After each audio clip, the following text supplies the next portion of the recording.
And this, of course, is the Safari Live Pre-Drive. And hopefully we're going to find some exciting animals for you this afternoon. It is a lovely day. Wind is a bit too strong for my liking, but it is overcast. It's nice and cool. There's very little humidity in the air. Are we going to get some rain, Vian? What do you think? Tonight? It does look like cold weather. Yay. Bring on the cold weather. I should also maybe just keep 2 hands on the steering wheel. But I really hope we do get another downpour of rain, because if we don't have a downpour tonight, then I'm pretty sure that that's the end of the rain. I think it's finished now. We are halfway through March, almost at the end of March, and normally the rain sort of stops between February and March. So let's hope we can get another 30 or 40 mils of rain. Otherwise, I'm going to be very sad, because I think it's going to get dry quite quickly again. Even though it's lovely and lush at the moment, you'll be surprised as to how quick the grass turns yellow and how quickly the animals eat all of it up too. Oh no, VM, you've missed all the flies. I think we're going to have to get some worry bushes today and just warn them. Let's see if we can find a nice worry tree. Now James is set off to go and search for lions. I think he said that he wanted to go and check around in Pile of Plains, perhaps into Arathusa as well. We're going to see if we can follow up on the royal family, on Hosanna and Trongile, as well as, of course, Madame Karula. Maybe she will be around.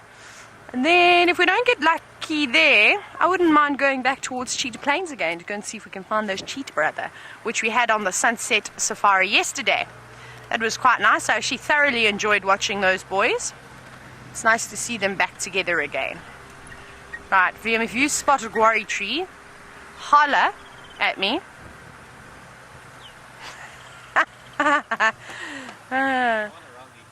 You want, but VM, you want a round leaf teak. There's some. Rebecca, how much time do we have? VM has requested a gift.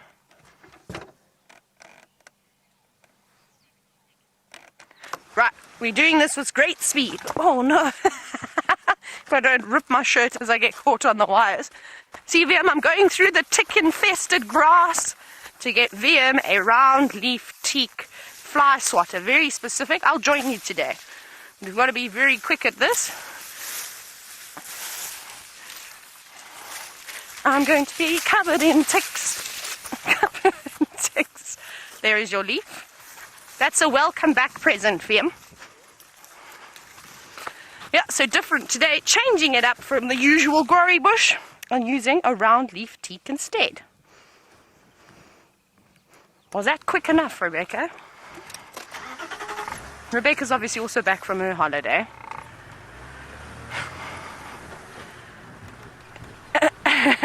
Right, I've been told that I can stop talking for 10 seconds.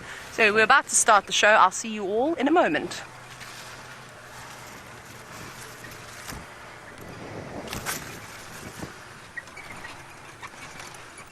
This program features live coverage of an African safari and may include animal kills and carcasses. Viewer discretion is advised.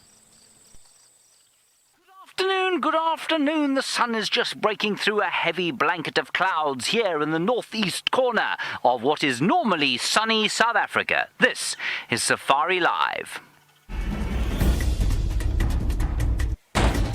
Ready.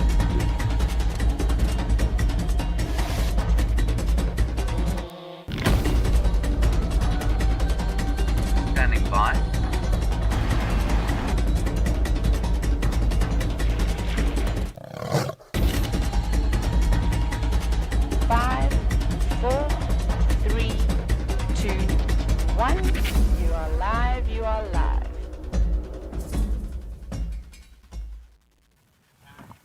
And a very special welcome, of course, to the 3 schools, Anthony Burns, Bartlett Community Partnership School, and Pembroke Meadows. I am so very happy I remembered those, and I'm so very happy that you are joining us on Safari for the next 45 minutes.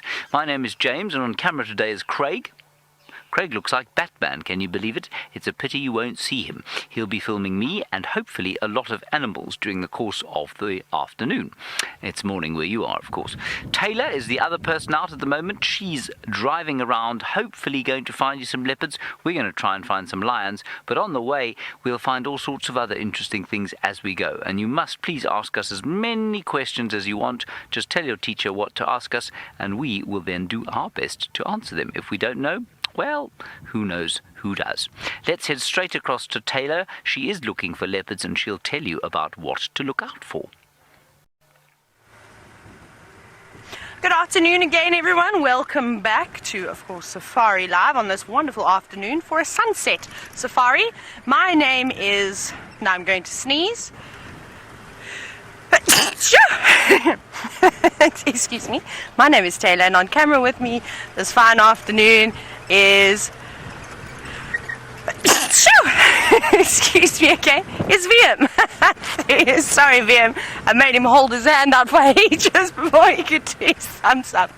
And well, yes, and there's obviously something in the air at the moment that is tickling our sinuses and making us all do lots and lots of sneezing. But we are bumbling about and we're very excited on this fine afternoon. Now we, of course, are looking for leopards, as James said. Will we find them? I don't know. Only time will tell. But as we are bumbling around here, just making sure that there's no difference. Right. Starting game now, which is quite exciting as well. Is it the week? It's not the weekend yet, have you? It is Thursday. It sounds like a lot of people are coming down from the cities to come and stay at their holiday homes in Buffelshoek, which is quite nice to see all those happy faces and hopefully to see some happy leopard faces. Taylor, thank you for saying. I actually had to think of that as Rebecca fed that question through my ear, because I thought that, but obviously not. I forget. Thank you very much. That's very kind of you. I done a safari on Safari Live. I sneeze all the time, don't I? Now it seems as though there's a couple of gremlins along this patch, so we're going to race on through it, head towards the last position. But while I do that, I'm going to see how his search for the lions is going.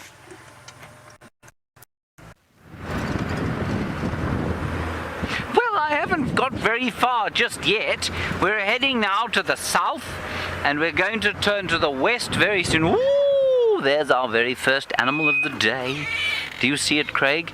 It's not a bat, but it is an impala that is trying to hide from us. Stop hiding from us, impala. It's very rude. It's now run away completely. I'm sorry about that. It's one of our many antelope species that we get here. 10, I said 9 this morning. Can you believe it? We talked to a school in Hong Kong today, and I told them we only get 9 species of antelope, and I was wrong. There are 10. But we won't see all 10 today. Let's turn off this road and into a more wilderness-ready road. Ooh, my goodness. Now, I'm looking on the ground here, and I'm looking on the ground to see what animals have come walking past here. And I can see that a leopard has walked past here, and I can see, I think that this leopard has got babies. I think this leopard's got babies with her. Okay, let's carry on going and just have a look-see down the road here. And we'll maybe be able to see when she came. Now, even if you find the footprints, that doesn't necessarily mean you're going to find the leopard, because it can be very, very difficult to spot leopards or lions because the bush is thick. It's summertime here. I know it's wintertime where you are, or hopefully it's nearly springtime where you are. So what I'm doing is just keeping an eye on the road here to see if perhaps we don't have some sign of them. It would be very special. So what I was saying there is that you can see it is now summertime, which means it's warm. There's a nice bird we've got over there. It's called a starling. It's warm and the grass is thick and there's lots for the animals to eat, but it's gone now, Craig. I'm afraid it's flown away. The animals don't want to see me or you this afternoon, do they? There it is. It's on the furthest bush there. There we go. Look at the beautiful colours on that starling. Isn't that nice? Now you can see it's got a yellow eye, and we get 5 different kinds of starlings, and 2 of them have got yellow eyes like that. And so I know that that is one of 2 kinds of starlings. Right, Taylor has managed to find something very small. It's not a baby leopard, but it's something that a baby leopard might want to eat one day. Look at this, it's a whole family of warthogs. There's 2 adults and all those tiny little bottoms with those very funny looking tails. Now they are very, very shy of us, so you can see they are moving away slightly, but we will try and get a better picture if they do move away.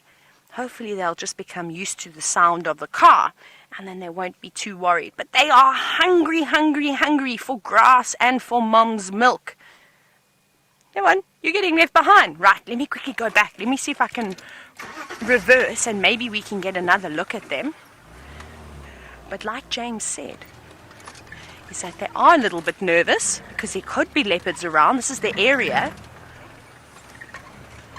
And Hosanna and Shongile, which are 2 leopard cubs, are just over 1 year old now. They would love to try and catch something like this and practice their hunting skills. Let's see if we can see them again. Now remember, if you've got any questions, you're welcome to ask them. Where's the little piggies? Warthogs. I think they're in here somewhere. Now, Alicia, you've asked when baby leopards are born, if they have spots. They do indeed, and they've got beautiful blue eyes for the first couple of days of their life. And it's really, really nice, but they're born blind. So for the first 10 days, very much like lions, they actually can't see anything. And then once they open up their eyes, then you see beautiful, beautiful blue eyes. But they do have spots on them. And those spots help with hiding them away. Oh, I think our warthogs have run away from us. They're very nervous, and because the grass is so long at the moment from all the lovely rain that we've had, it means that they're able to hide away quite easily, which is good for the warthogs, because it means that they've got a better chance of not being eaten, but it's not so good for us, because I would love to show you those warthogs. Oh, well, at least we had a quick look at them. I'm going to show you something else. It's in a big dam just up ahead. It looks like there's a hippopotamus in the water, but what I'm going to do is, it's quite far around the corner. Let's go up and onto the dam wall, and then we'll get a better look of the hippo. And you never know, maybe those warthogs then come out on the road behind us. And Liam's got a very big camera with a very good zoom, so he might be able to zoom into them if they do decide to come out again, which I'm sure that they will. As soon as we move away, they'll feel comfortable again. Are you excited to see a hippopotamus? I'm very excited to see a hippo. Oh, the hippo's already watching us. Let's poke our heads on down here. Hello, hippopotamus. It looks like a big boy hippopotamus. Look at him. Oh, and under he goes. Now you're going to have to watch very, very carefully, because this hippo is going to go up and down in the water. They can be quite shy sometimes too, just like the warthogs. You know, animals have good days. Animals have bad days too, just like us as humans. So sometimes they say, oh no, you know, today I'm not in a very good mood. I don't really feel like being seen today. But let's see. Now they can hold their breath for quite a long time. They can hold their breath for up to 6 minutes. So we could be sitting here for a long time. So should we start counting? 1001, 1002, 1003, 1004, and we're going to go on and on until our friend the hippo comes up. Hippopotamus, we're going to have to keep waiting for him, and hopefully he'll pop up in the next 5 minutes and 30 seconds. But James has got an animal that is even bigger than a hippo.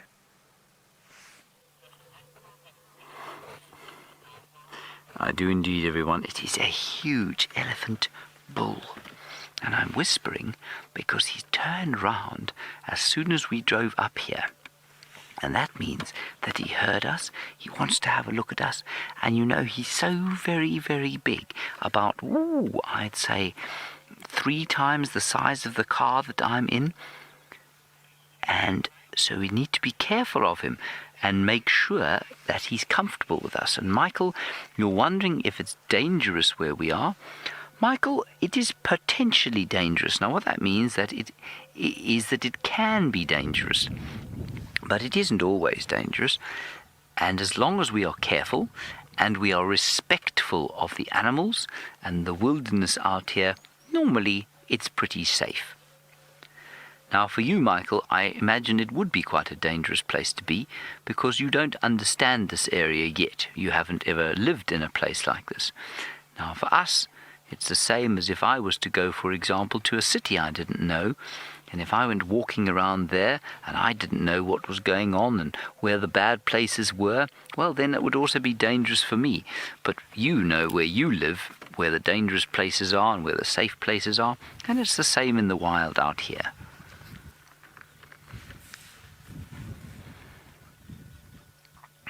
And he's just having a listen to us. They've got very good ears. Their eyes aren't bad either. And he's just trying to see what we're up to here. He's trying to figure it out.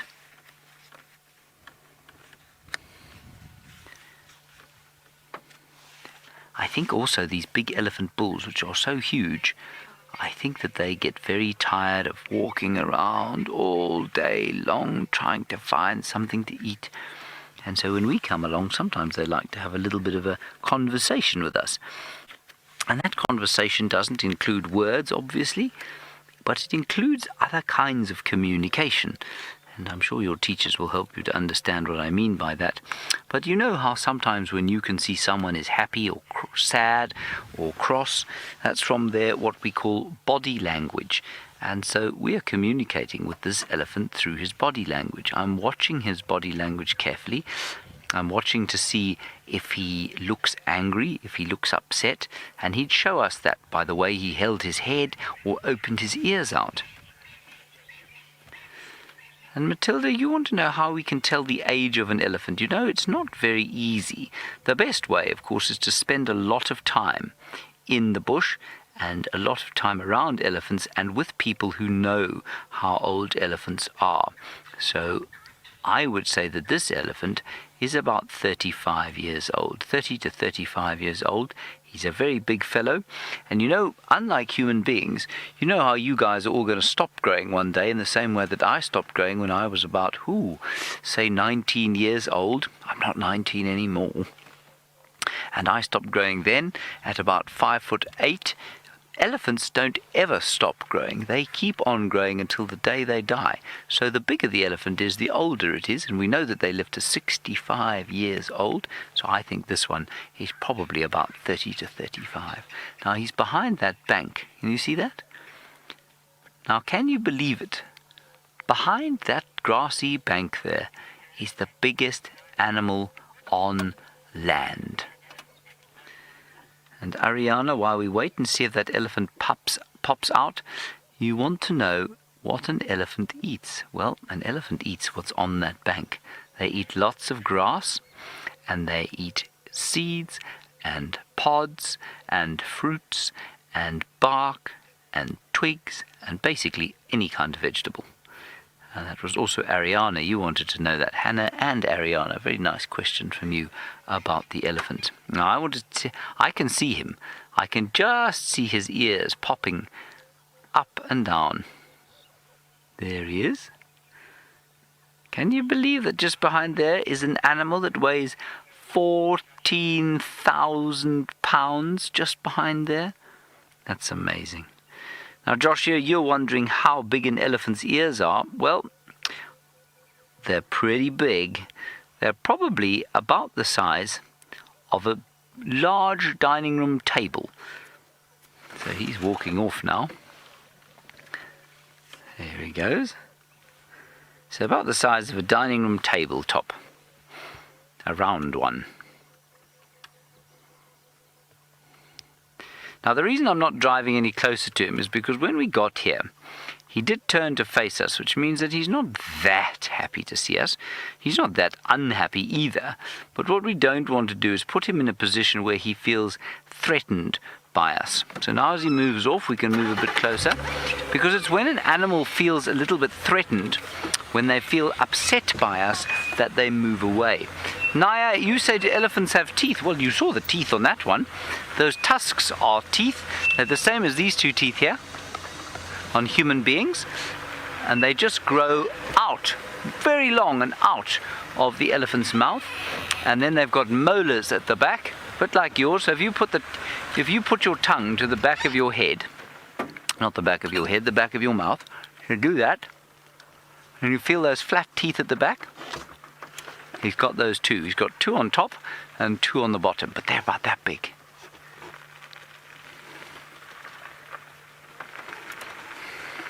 Now we're just going to go very slowly towards him. Oops, sorry about that. And I'll tell you why I'm being careful. It's because I can smell something very sweet.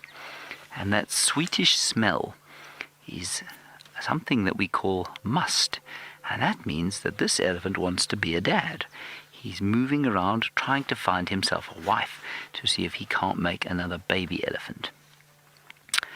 Mia, you want to know how long an elephant's trunk is? Well, I tell you what you should think about. An elephant's trunk, Nick, when you get home, I want you to go up to your dad, or if you've got a particularly tall mum, you can use your mum, or if you've got a man teacher, and go and look at their legs. Go and stand next to your dad's leg, and you will see roughly the length of an elephant's trunk. But an elephant's trunk is stretchy, which means that it can, I don't know if you know what a slinky is. Perhaps you do, perhaps you don't. But it is when it's not resting, so when the elephant's walking around like this one is now, it's about the length of a man's leg. But it can stretch to at least 1.5 times that length. So that's quite long. So I imagine if you guys are between 5 and 7 years old, it's probably about, say, 5 big steps. That's how long an elephant's trunk is. Brooke, you're wondering if an elephant can spray water with its trunk. They can, they're very good at spraying water. Their trunks are their noses, and so they suck water up into their noses. And unlike us, they don't then go... They suck it, water up into their noses, and then they blow. And it goes... But normally they blow it into their mouths, because that's how they drink. They suck up the water into their mouths, at least into their trunks, and then blow it into their mouths. And there you can see his lovely big tusks.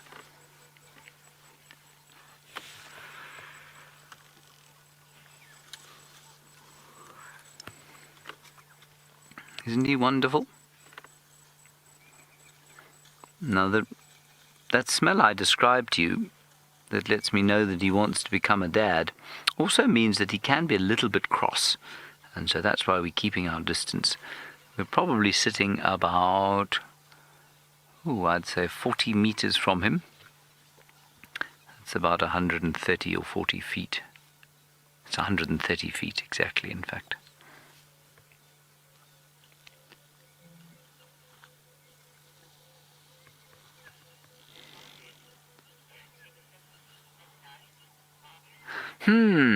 Marcus, I said to you that elephants have to walk around the whole time trying to find something to eat, and so you very cleverly asked me, can elephants see at night? Well, they probably see about as well as we can at night, so we don't see very well at night, do we? Unless there's a big moon. And so, no, they don't see very well at night. But you know what, Marcus? Do you know how many hours they sleep? I wonder if you know even how many hours you sleep. Let's say you go home after school, and later on you'll have your supper, and then you'll go to bed, and you'll probably be in bed at around about 7 o'clock at night, and then you'll get up again in the morning at between 6 and 7, I imagine. So that is 12 hours of sleep, and you might even have a nap in the middle of the day, so you'll have sort of 12 to 13 hours of sleep. Do you know how many hours an elephant like this sleeps for? only 2 hours a day, which means, Marcus, that he has to move around at night, and he does that without bumping into things by smelling. His trunk is very sensitive. He can smell very easily, much better than we can, and he's also got very sensitive feet. He's able to use those feet to tell if there are dangers up ahead or not, and also, of course, he's so big that even if he walks into something, it's really not going to hurt him.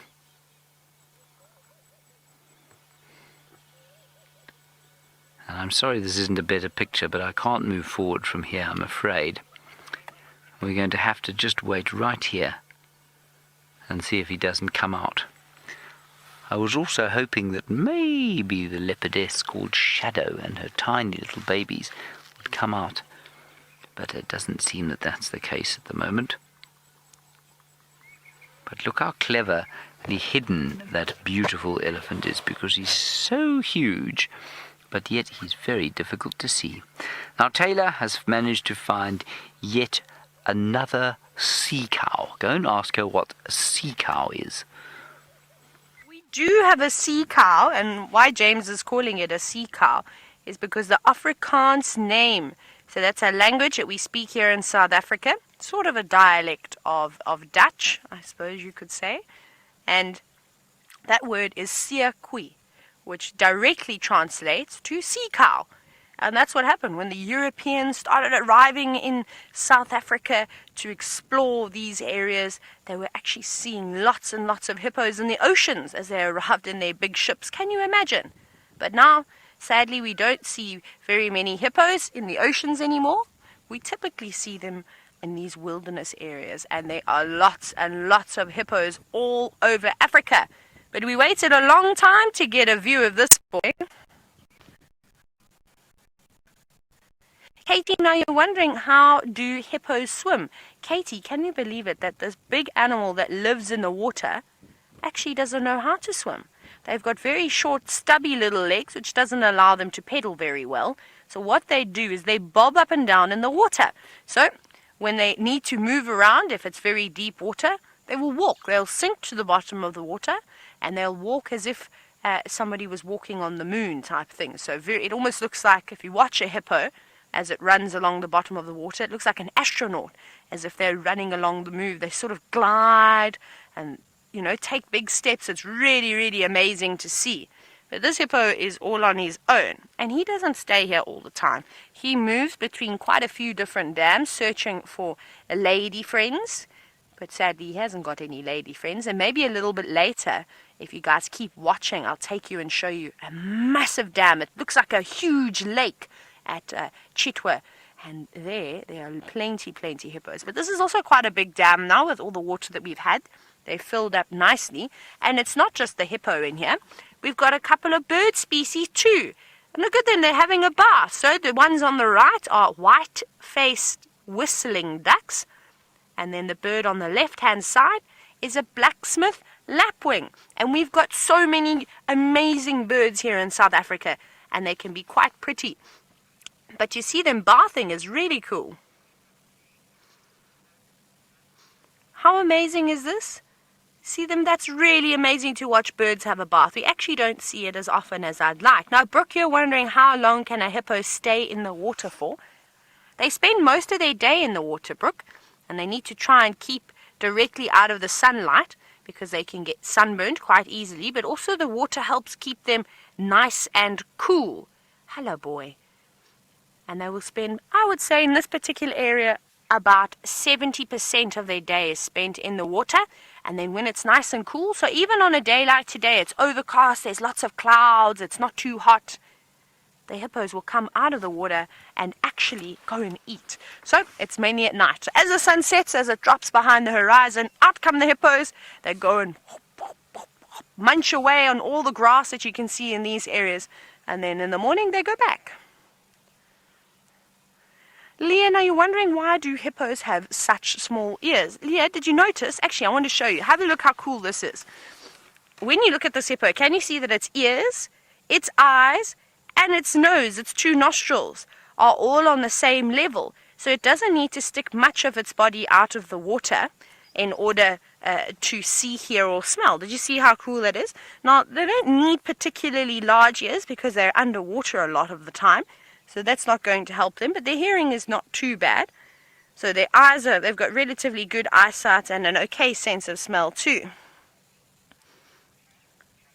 Joshua, you're wondering if hippos can see underwater.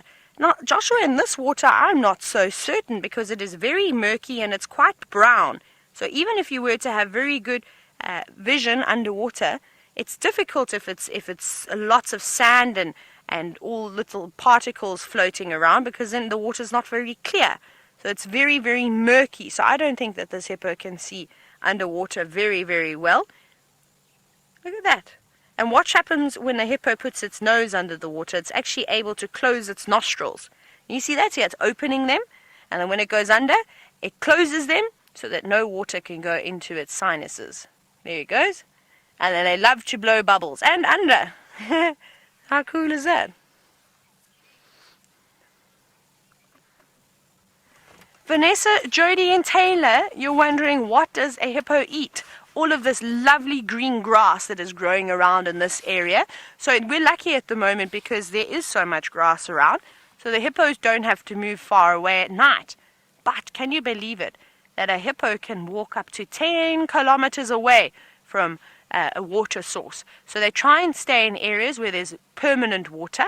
This one will dry up eventually, but they need to eat lots and lots of grass.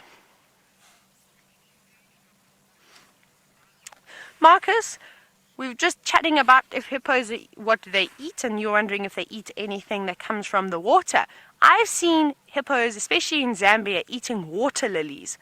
So they haven't got much nutrition to them, but they will. And sometimes if there's any reeds and things that are just growing on the edge of the water, you will occasionally see them feeding on that vegetation. But typically the grass has got the best nutrients and is the best for their digestive system. Hippopotamus, he's not playing with us today. He's deciding that he prefers to spend a bit of time under the water. So he's a shy hippopotamus. But like I said, maybe we'll go and have a look a little bit later at all the others. And there's lots of babies. There's even a crocodile, a couple of crocodiles that live at that dam. And you never know what else you might see. But it is beautiful out here this afternoon. Now I'm looking for leopard cubs. So if you see me looking over my shoulder, I'm hoping they're going to pop up. Kira, you're wondering if that hippo, hello boy, he's listening to our every word, if he has a name. He doesn't have a name. We don't normally name all the animals out here. It's mainly the lions and the leopards that have got names, because it's hard to keep tabs on the hippos. They come and go all the time. They do have territories, but this particular dam doesn't seem to hold hippos for quite some time. They come and go as they please. Sometimes we see them here for a few days, and then others, there's just maybe a few weeks where we don't see any hippo at all. But we used to have one hippopotamus, and his name was Henry. And Henry used to live outside one of the lodges, and we used to see him every single day. We'd see him in the evening when he'd go out and eat grass, and I hope that Henry makes a return. But he was quite easy to tell the difference between the others, because he had a big sore on his back. I think that he'd been in a fight with another big hippopotamus, and they've got very, very, very big teeth. And that obviously got an injury on his back, so he was easy to tell apart, but only when his back was sticking out of the water. Otherwise, he just looked like the others. But I don't think this is a particularly old hippopotamus. Come on. Yes, look at his, look, show us your teeth. Show us your big teeth, hippopotamus. And it's really cool to see a big hippo yawn. Maybe, often when they mouth the water like that, they will open up their mouths. And when they do open up their mouths, it's a threat display. Look, look, look. Look how cool that is. So, Nico, you're wondering how big are hippos' teeth. Now, Nico, they've got lots and lots of different types of teeth there, but the big ones that you were talking about can get bigger than 50 centimeters. So if you take your ruler, come on, open it. I think he's going to. I think he's just teasing us. If you take your ruler and if you divide it into thirds, which is difficult, but you'll learn about all those types of things when you start doing proper maths. What are you doing? He's doing synchronized swimming underneath the water. So it's quite big, so just longer than your ruler basically. And they're very playful hippos as well, especially when you have little ones. It's the funniest thing to sit and watch them. They push and shove each other around. They open their mouths. Now I'm wondering if he's going to leap up and do a big splash. Come on, hippopotamus, show us your gorgeous teeth. Nope. This hippo is a stubborn hippo, I'm afraid. But at least he came up to say hello to all of you, and I'm sure he's going to say goodbye shortly. But we're going to go across into James's vehicle now because he's got a very exciting African cat to show you.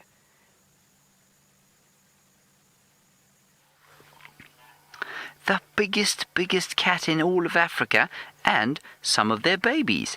That, everyone, is the African lion. Isn't that nice? We're very lucky to be seeing them. And we just came round the corner. We didn't know they were here. And there they are. Beautiful, beautiful lions.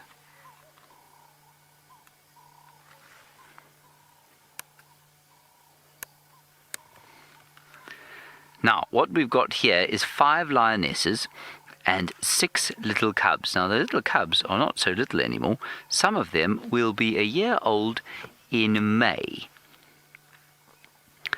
And I bet you're wondering to yourself, how can they be looking at lions? Surely lions must be dangerous. And the answer is that lions can be dangerous, but only if you make them cross. And we haven't made these ones cross at all. And so they're not going to harm us in the slightest.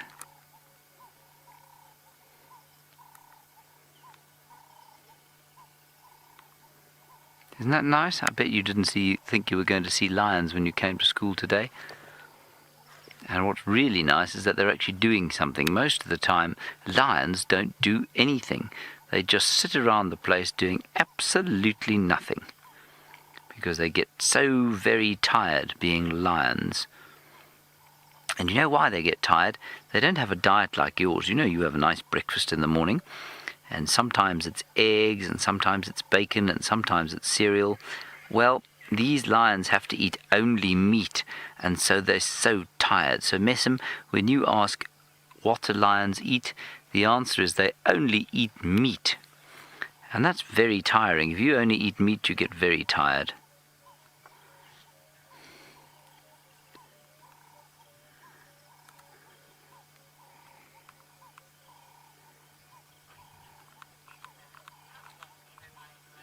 And Vanessa, you're thinking to yourself, how fast can a lion run? I mean, if these guys have to get out of the way, how fast can a lion run?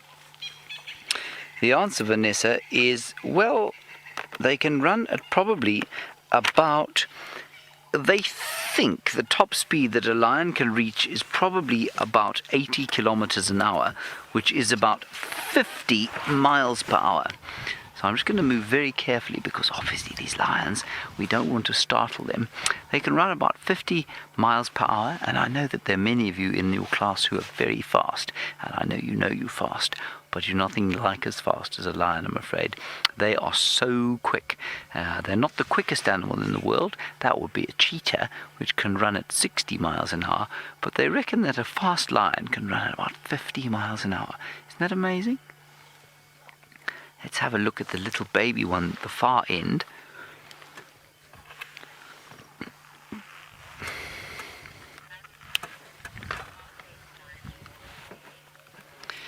Amelie, what a good question. You obviously know a little bit about animals. Look at this cute little thing coming up now. And you say, do lions, are they born with hair? Yes, Amelie, absolutely they're born with hair. They are born with hair. They're born with their eyes shut, and their eyes open after about 3 to 6 days. So they're blind when they're born. They can't see anything. But it takes about 6 days for them to open their eyes. And then they take still a long time to be able to move properly with their mums. They have to stay inside or in a den for quite a long time. Well, I think if you look carefully, you'll answer your own question there. We're looking at an adult female who's giving herself a bit of a clean, and you say, do all lions have a mane? The answer is absolutely not. No, definitely. Only the males have a mane. In a very rare occasion, you might find a female lion who's got a mane, but that's very unusual. And it's about as usual as finding a woman with a beard. So a mane is like a beard. And only men have beards normally. I know some women who've got beards, but that's a little bit disconcerting. You don't need to worry about what the word disconcerting means. And it's about the same number of female lions that have manes.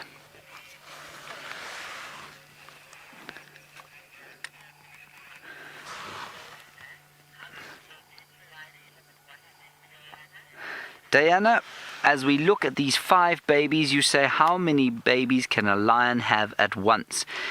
They say about 6 is the limit, but very seldom will a lioness actually have 6 babies. That's very, very unusual indeed. So I'll tell you what, I've got this very fancy thing of information that I carry with me all the time. And it will tell me probably what the record is, how many the most a lioness has ever had. I'll have a look. Let's see what we can find. Now they're cleaning each other because that's what lions do. They're just like house cats. They like to clean each other. They have to try and stay clean all the time. And why do you think it is that a cat wants to stay clean? Have any of you got any idea? Let me ask you a question rather than you asking me a question. Why do you think it is that lions have to clean each other, as do leopards, as do house cats? Why do they clean each other like that? What's the point? See if you can think about that. Look at them, mum being very affectionate. That means very gentle and kind with her youngsters.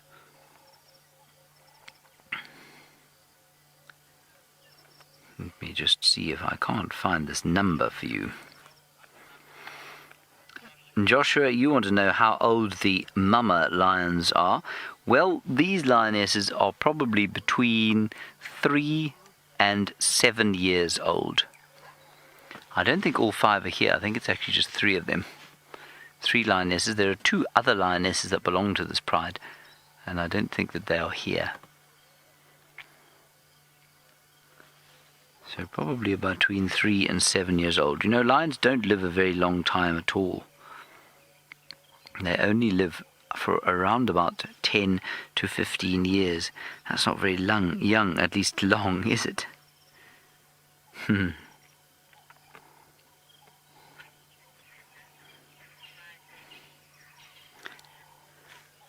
Hannah, you said, what do lion babies do? Well, they do a lot of sleeping, but what do you do that is different from what adults do? Think about what you do that's different from adults.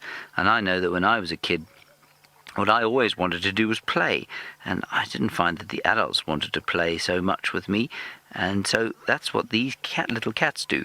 They like to sleep and eat and play, just like us. And Andy, you want to know how big these cubs are when they're born? They are tiny. They're about the size of a rat. So probably about, say, that big.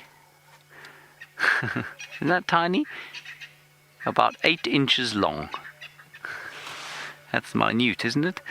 So they're very, very small, and they can't see anything, and they can't hear anything, and it takes them a little while to open their eyes. I'm just looking around to see if I haven't missed anything. Because just behind us, let me show you something quickly. Just behind us is something that you in the United States would call a buzzard. And Marcus, you say, can baby lions walk when they're born? They can sort of walk, but not really, no. Not when they're born. After a few days, though, they can stand up and move around, but they can't walk very well. There, in the top of that tree there, we've got what you, I suppose, in the United States would call a buzzard. And it isn't, of course, a buzzard at all. It's a vulture. And those are called white-backed vultures. and they indicate to me that it's quite possible that these lions killed something close by sometime during the course of either yesterday or today. I wonder if they didn't eat a meal here, and that's why those vultures are there, waiting to see if they can catch some scraps to steal a little bit of meat, because that's what vultures do. They steal meat. But they'll be very scared of the lions, because lions don't like it when things steal their food, do they? Isn't that cool? So we can just move a little bit forward, back to our lions.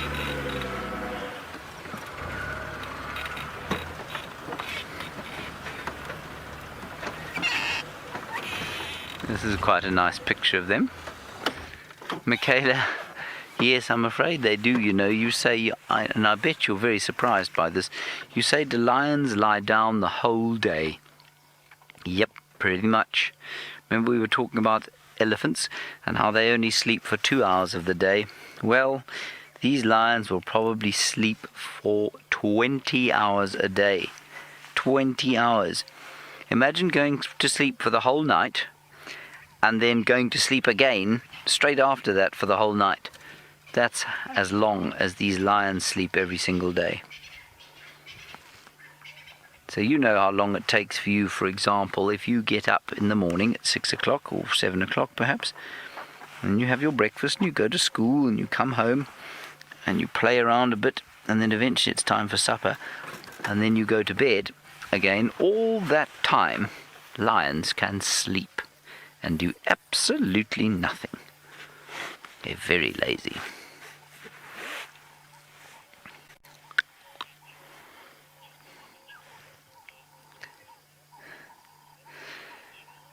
Anthony Burns Elementary School, you said that the lions clean each other because they are dirty. Well, yes, I suppose that's true. They do clean each other because they're dirty, but they don't want to smell bad. That's why they clean each other. And they don't want to smell bad because when they're hunting, they don't want their prey, which can be impala or buffalo or wildebeest or zebra or kudu or nyala or waterbuck or reedbuck or sable antelope or giraffe sometimes, or even hippo, like you saw with Taylor. They don't want their prey to be able to smell them, because if their prey can smell them, then their prey is going to run away, and then they won't eat. Can you hear that? They're just talking to each other.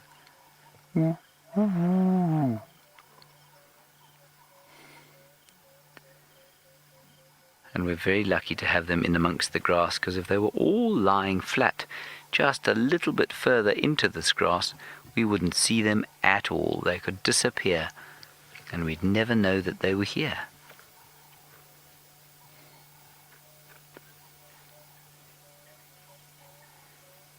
And look at the little baby also cleaning mum, just so that they are friendly to each other all the time. Westlin, you want to know how strong a lion is. Well, I bet you think you're quite strong, Westlin. Well, a lion's even stronger than you. I bet you think your dad's quite strong. Well, a lion is stronger than your dad. I bet you even think that if you have ever been on a horse, have you ever ridden a horse? Oh, dear. That little cub's got a sneezing fit like Taylor did earlier on. We'll have to call that lion Taylor. Well, Westlin, they're about as strong as a horse. Can you imagine that? Isn't that an unbelievable strength? A small horse, but a horse nevertheless. So they're very, very powerful, and they can kill something bigger than them. So these lionesses weigh about 240 pounds or so, and they could kill something that weighed at least 350 pounds. So they're very strong. That's why they sleep so much.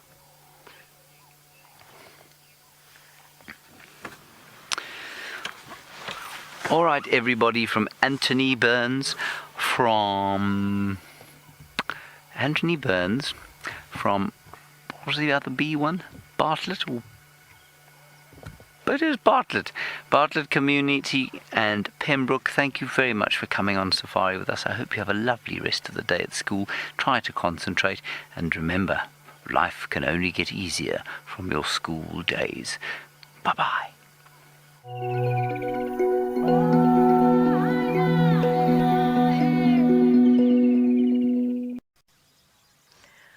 We're back with us, and we've got a bit of change of scenery at the moment. Sadly, we didn't quite find the leopards. I think Karula has fetched her cubs, but we have managed to find ourselves at Chitwa Dam, and Wiem is doing a sterling job of following the swallows around. Isn't this really cool? Now, of course, if you have just joined us, welcome to Safari Live, and my name is Taylor. And if in case you're wondering who the man is that is filming all this incredible wildlife, it is Wiem today on board with us. And yes, we're sitting here. This is the first time I've actually been to Chitwa Dam since the rains, and it is massive. And what surprised me the most is all of those buffalo weaver nests in the distance that were on the various knobthorns and leadwoods that were once beautiful trees are almost underwater now. And there's a couple of weavers as well, not buffalo weavers, that look like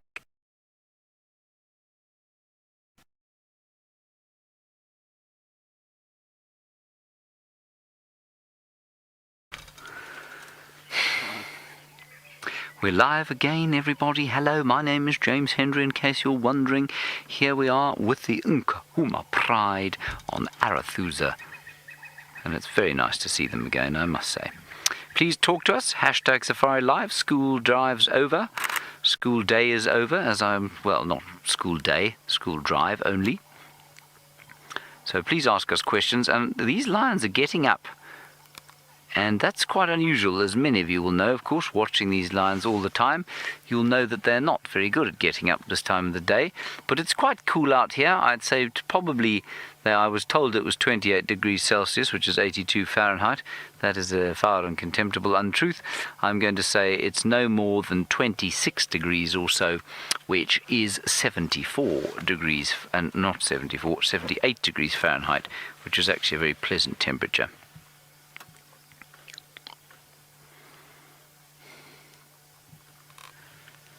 So talk to us about the Pride. Tell us, I mean, I haven't seen these things for I don't know how long. You know, in fact, I can tell you exactly how long it was. We saw them in the very first TV show we did in January. Then we saw them in the very last TV show we did in January, and we didn't see them in between that at all. And I haven't seen them since then. So I've seen them 3 times this year. And 2 of those I wasn't actually present. So, very nice to catch up with them again. Now, Leslie, you're wondering where the males of the Pride are. Leslie, males, of course, are not part of the Pride. The males are extra to the Pride. They don't live with the females and the babies. They live on their own in something called a coalition of males. And well, that's just because that's their role. So the Pride consists of females and babies, and the males will normally have 2 or 3 prides in their territory, and they're not considered part of the Pride. And of course, much of the misconceptions about lion biology come from The Lion King. Wonderful story. Absolute load of hogwash when it comes to biology. Not what it wasn't supposed to be a biological exposition. It's supposed to be a good story, and well, that's what it was.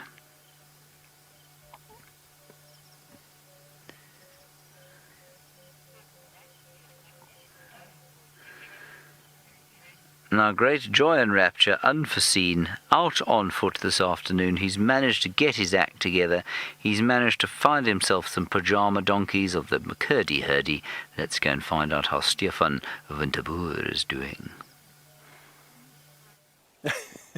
We have found McCurdy's herdie, and they are also called pajama donkeys, and that is exactly what we've got on foot here today. And welcome to the Bushwalk, a slightly belated beginning to the Bushwalk today, but I'm glad that we managed to get out here and everything is going A4OK.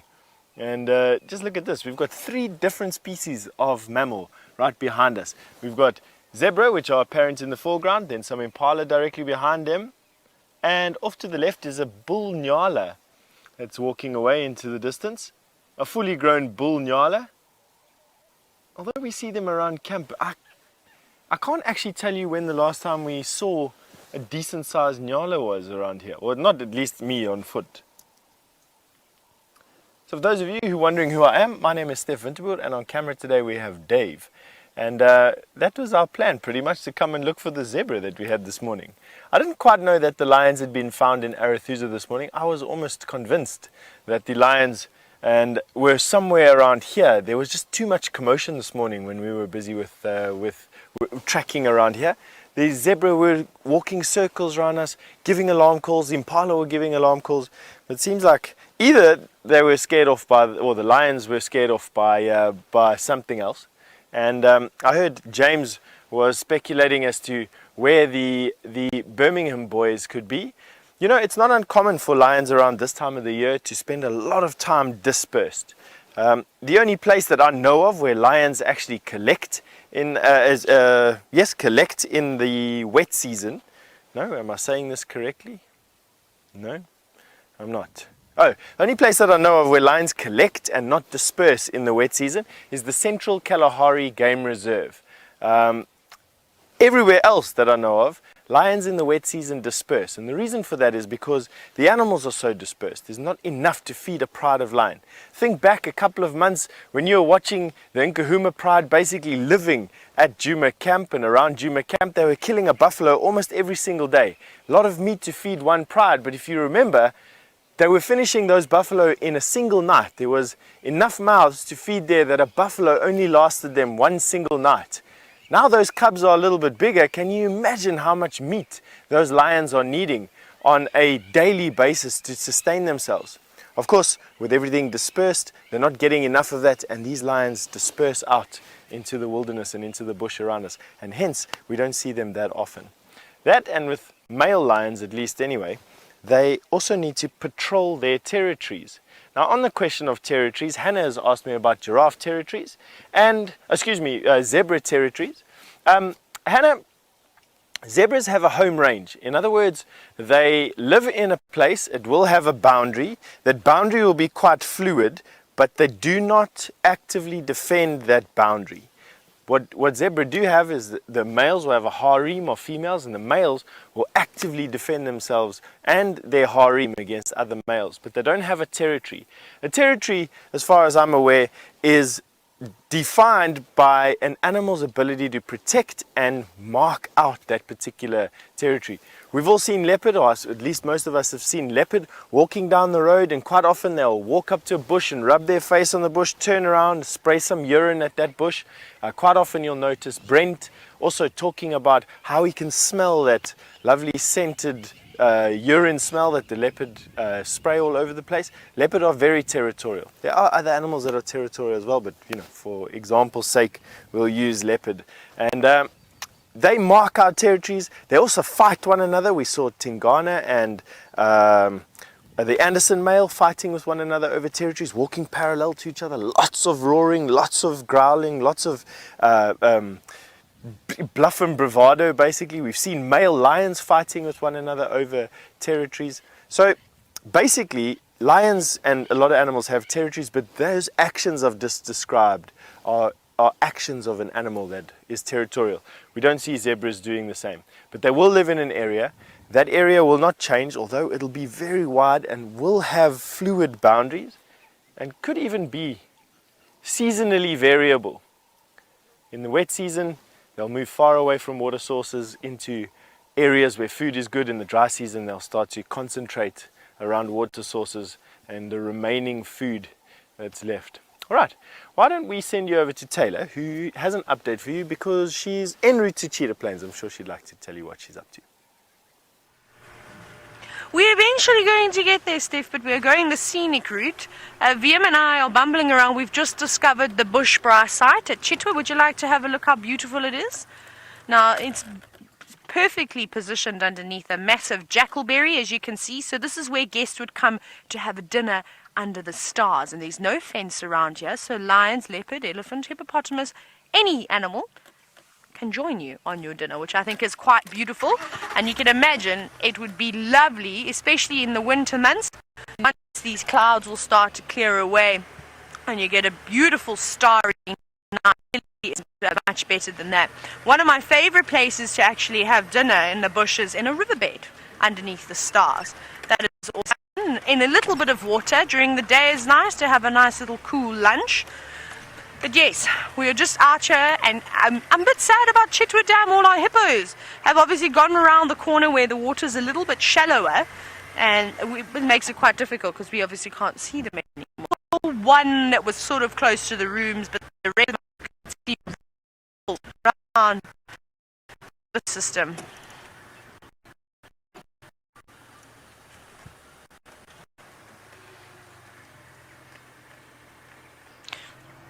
So apologies for that, just every now and then there seems to be a couple of gremlins hopping on board.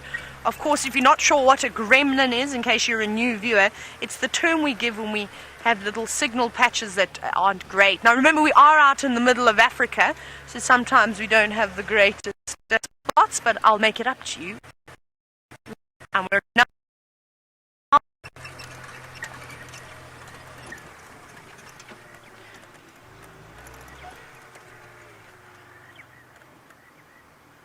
there we go. And here we have a beautiful big wildebeest. Thank you, boy, for turning around and having a look at the camera. I think he only just did that because the flies are bothering him. And he's a bit like me, I suppose, because I'm not afraid to swat myself wherever the flies may land. And he seems to be doing the same thing. And he seems to almost be headbutting himself and doing that, which I think is a lot more powerful. But have a little listen to the beautiful monotonous larks that are calling.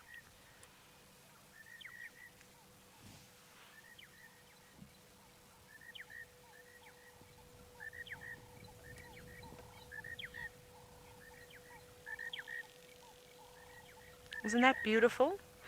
I've got a dusky lark behind me and I'm not sure what it's doing. I just want to quickly reverse just a little bit so I can swing the vehicle around. Don't fly away now. There it is. Now you can hear the monotonous lark singing. This is a dusky lark, and it was behaving quite interesting just now. I don't know if it's feeding on the ants. You can see it's definitely broken up something that it's standing on. Yes, I think there's either ants or termites, and that's what it is eating. Now it's having a good scratch. But beautiful birds as well, very nice. You often see them on these open areas near the airstrips. They tend to prefer it. Whereas the monotonous larks, they're interesting. The monotonous larks.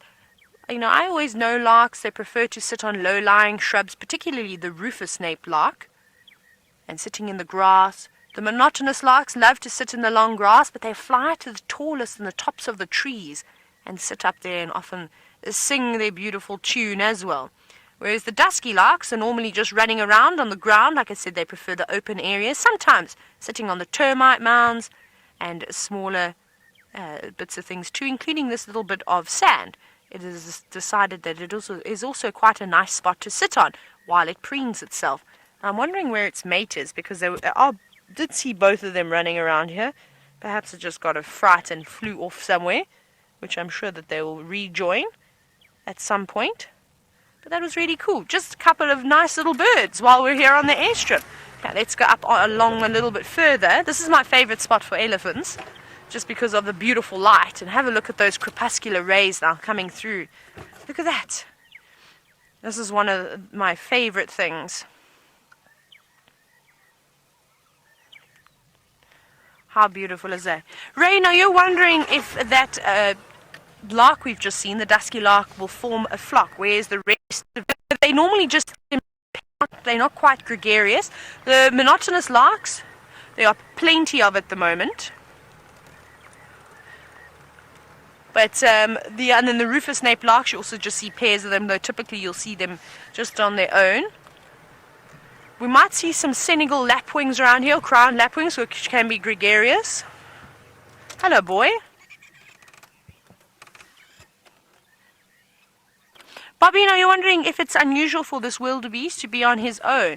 And no, not at all. So just as you were with Steph with the zebra, and he would have been telling you about the harems and their home ranges, wildebeest are slightly different. So this is a big bull, and he marks and defends the territory in this area. So he doesn't really move around very much. He tries to find the best spot, the best grazing, the best shelter, and of course, if you have a nearby watering hole, that only increases your chances of seeing a few more female herds come through.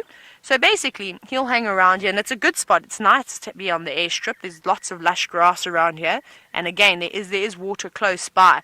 So he'll wait and he'll defend this area off from other male wildebeest. And then once he picks up the scent or he spots a herd of ladies passing by, he will try and, of course, rope them in and try and herd them and coax them into staying into his territory for as long as possible. Sadly, this doesn't always work out in their favor. Normally, it's only a couple of weeks before they move off again. But we're going to keep searching. I think we're going to make a dash now for a cheetah plains, and hopefully we'll follow up on those cheetah brothers, or maybe a leopard or two. I'm not certain what's waiting for us that side. But I'm going to send you back across to Steph, who has found himself some very young zebra foals. We have, well, it's the same herd of zebra that we were with a little bit earlier, and while Taylor goes and searches for those cheetah, which I no doubt think that you all want to see, gives us a good opportunity to spend some time with these zebra. But have a look at what they're doing, and this would answer why we are seeing these short grass areas on quarantine. It's just they're being cropped by these large herbivores, and I think for the majority of the evening they're being cropped as well. I mentioned this morning that I'd say about some new behavior that I've seen over the last couple of days. We've been testing some pretty epic new camera equipment, and we've been testing looking at these animals at night on quarantine, and I've been very surprised at how long these animals spend feeding. Oh, we've just got a wildebeest walking into the picture. Hello. This is the male wildebeest that lives on quarantine at the moment. You can see how he's strutting his stuff. There he goes, a bit of a fly biting him just to ruin his model moment. Now, zebra and wildebeest quite often like to hang around with one another, for lack of a better description. The zebra love to eat the long grass. The wildebeest love to eat, well, is it the opposite way around? Excuse me. The wildebeest love to eat long grass. Zebra then come and eat the short grass once it's been uncovered by the wildebeest. And in return, look at what he's doing. So what he's doing is he's got some glands. There we go. He's rolling now, and he's going to roll basically into his toe jam. He's now getting that smell all over himself from that glandular secretion between the hooves on his front feet. And what he'll do is he'll stand up. And now the wind is wafting over him and pulling that scent much further than it would have if he had just scraped the sand. And obviously he's using it as a perfume to entice some females. He's got no harem at the moment. Unfortunately, this is a lone bull. Shame. With a whole bunch of zebra girlfriends, I suppose, if you look at it that way. These zebra are moving off now. But very interesting, just to finish off that chat, to see how long these zebra are feeding for at night time. They pretty much don't stop feeding. Them and in the impala, you'd think that they'd be sleeping up, hiding out somewhere until, the sun came up, but not this particular herd. Doesn't matter whether it was full dark or whether it was moonlit. They absolutely stayed active most of the time. It's just lovely to see. And it's actually incredible to see how much grass they've actually eaten. We'll go there now. Let's walk there now. Come through this grass. This is fairly unpalatable grass where we're walking now, and you can see it's still fairly long. But as soon as the grass changes, it goes short. These zebra and this wildebeest have cropped this grass literally down to a few inches. Hippopotamus will do the same thing. There we go. You can see as we come out of the long grass thickets onto the short grass plains, this is all a different type of grass, and this has a much broader leaf blade, and of course is much tastier to eat. Now, zebra and wildebeest, they've got different digestive systems. A wildebeest is a ruminant or a foregut fermenter, and a zebra is a hindgut fermenter. Now, they're two incredibly different digestive systems.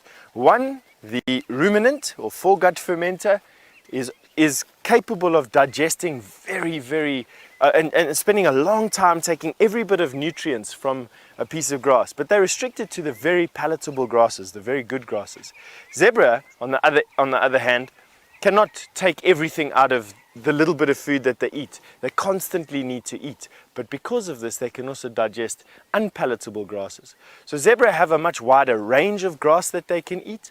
Wildebeest have a much smaller range of grass that they can eat, but wildebeest are much more effective at taking nutrients.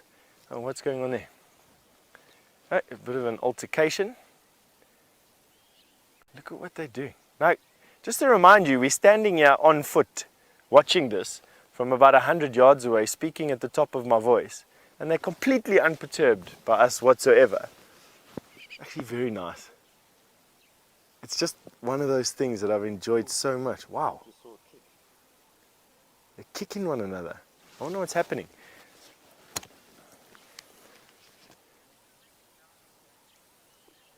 So obviously a little bit of disciplining going on there. They've got incredibly thick skin, so that kick would have done virtually nothing. Anyway, why don't we send you over to James, who is ready to show you that one last look of those lions he was with.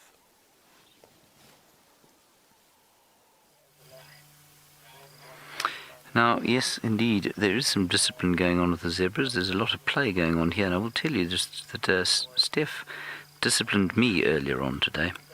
He, of course, was a fine exponent of Muay Thai, or kickboxing, and, well, I got my pipes cleaned earlier on today during a little exercise session.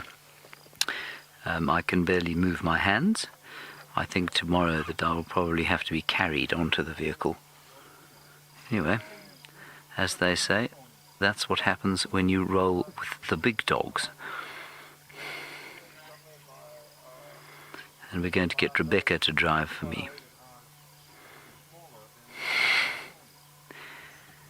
Now, as Steph said, we are going to have to leave, I'm afraid, because there are lots of people who want to come and see them because they are so magnificent. So get your questions in. If you've got any more questions, please send them through now. And then we're going to have to leave, say, in about, 3 minutes.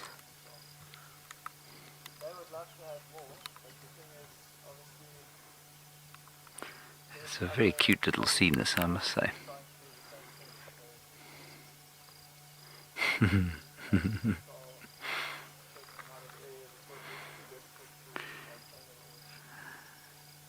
It's so nice to see them again. And it's so nice to see them doing something, and it's so nice to see them in amongst such green grass. Now, there were some vultures quite close by to here, but it doesn't look to me, I thought maybe during the school drive they'd eaten something, but it doesn't look to me like they've eaten anything, actually. They seem to be rather, well, skinny. The mother certainly stood up very, very sort of, not quite emaciated, but certainly skinny looking. Is that floppy ear at the end there? I don't know. Shire, a very good question. You said their sleeping and hunting patterns change with the season. Shire, they do to a certain extent. In the winter time, there are far fewer leaves on the trees and the grass is much shorter.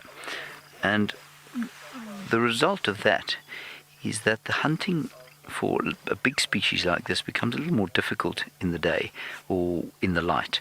And so they will probably change their hunting patterns to be much more nocturnal during the winter time. I mean, they're nocturnal in summer too, but they'll do a little bit more during the early hours of the morning on moonlit nights, for example, in the summertime when the vegetation is thick. So when the vegetation becomes less thick, they'll have to use more darkness to hunt. Then you also find that with the changing populations of herbivores, so for example, buffalo are a big thing for them to eat in the wintertime. The buffalo lose condition as the water disappears, and so from about July up until October, you'll find a pride like this probably eats largely buffalo. And now there are a huge number of baby antelope around. The buffalo put condition on, which means that they're more difficult to catch.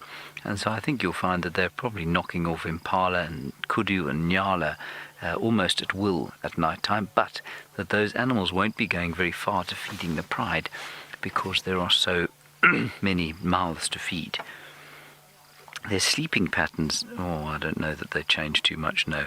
Largely they sleep from dawn to dusk. Janky, you're wondering about the senses that these lions have and what the strongest sense is. So smell, sight, hearing, taste, or touch. I think you'd find it's probably, I don't know, you know what, I would split it equally between their ears, their eyes, and their noses. They've got very, very strong senses of hearing. They can smell from miles and miles, and they obviously have great eyes, especially at night. But I would say that their worst sense is their sense of taste, because good grief, some of the disgusting stuff that they eat is quite phenomenally foul. I'm obviously being slightly facetious.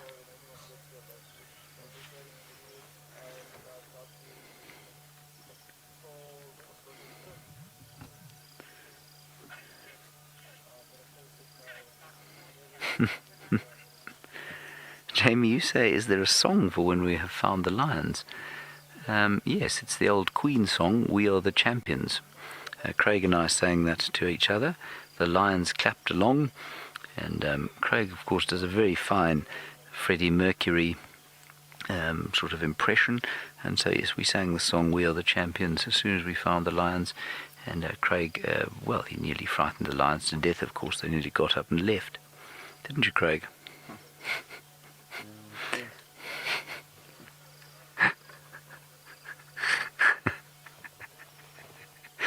I'm laughing at the thought of Craig trying to imitate Freddie Mercury.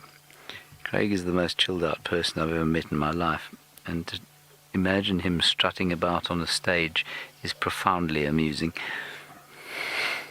Have you ever acted, Craig? I think in like grade 3 because we had to. He says he acted in grade 3 because he had to. What did you play the part of? I can't remember. A stone, perhaps? I think it was like a tree. A tree. A tree, good. Excellent.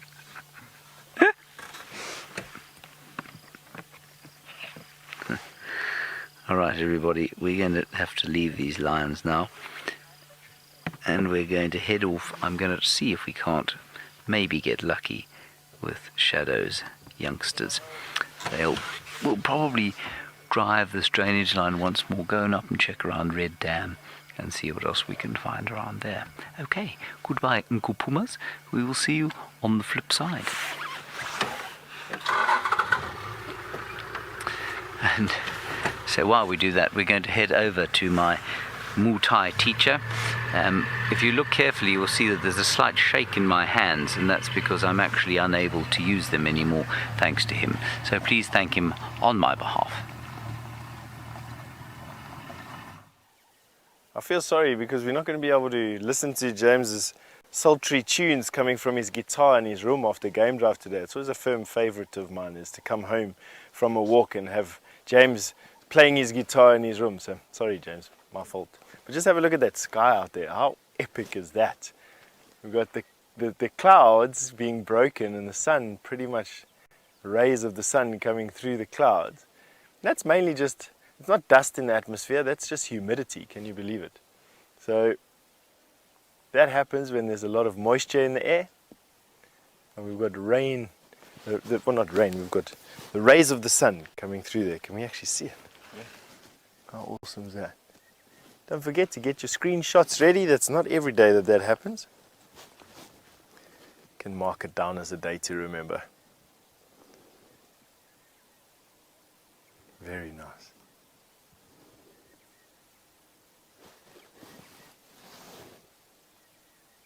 It's just such a peace around in the bush at the moment. I'm hearing a bird that I have no idea what it is. I was actually on my way to go and see if we could identify it. I heard it yesterday for the first time. Still don't know what it is, so I suppose once I get to see it, we'll be able to see what it is. Other than that, we've got a button quail. Not the harlequin button quail that's making a noise at the moment. They are some of the summer birds, deep summer birds that come and live here. Well, they always live here, but they are more evident now. They're tiny little birds like this. They scratch these little scrapes in the ground and they hunt for seeds. but they make the most unbelievable call. It's this deep booming noise that comes from this tiny little bird this big, and is actually quite impressive. I'm sure James would like to show you. I wonder, you know, you get to these things every now and again where you just don't understand where they come from. Why is this piece of grass lying here? There's a cricket, there, a grasshopper there. But just have a look at that. It looks like it's been ripped out, and of course the tops have been eaten off, which they have been. And that answers the question. This is an elephant. He's taken this bite of Panicum maximum grass and just bitten off the seed tops. The seeds are holding all the fat at the moment, and that's what the elephant's after. He's not after anything else in this whole grass plant except for the majority of the seeds. He missed a few. He wasn't being too picky, and that's because there's a superabundance of food at the moment. So just bit off the top of the grass and discarded the rest of it quite casually. And I'm sure if we walked around here a little bit more, we'll probably find where, here we go, the tracks of where he was doing that. You can see here, he spent some time busy digging at the base of this round-leafed bloodwood and excavated a whole bunch more grass. You can see here,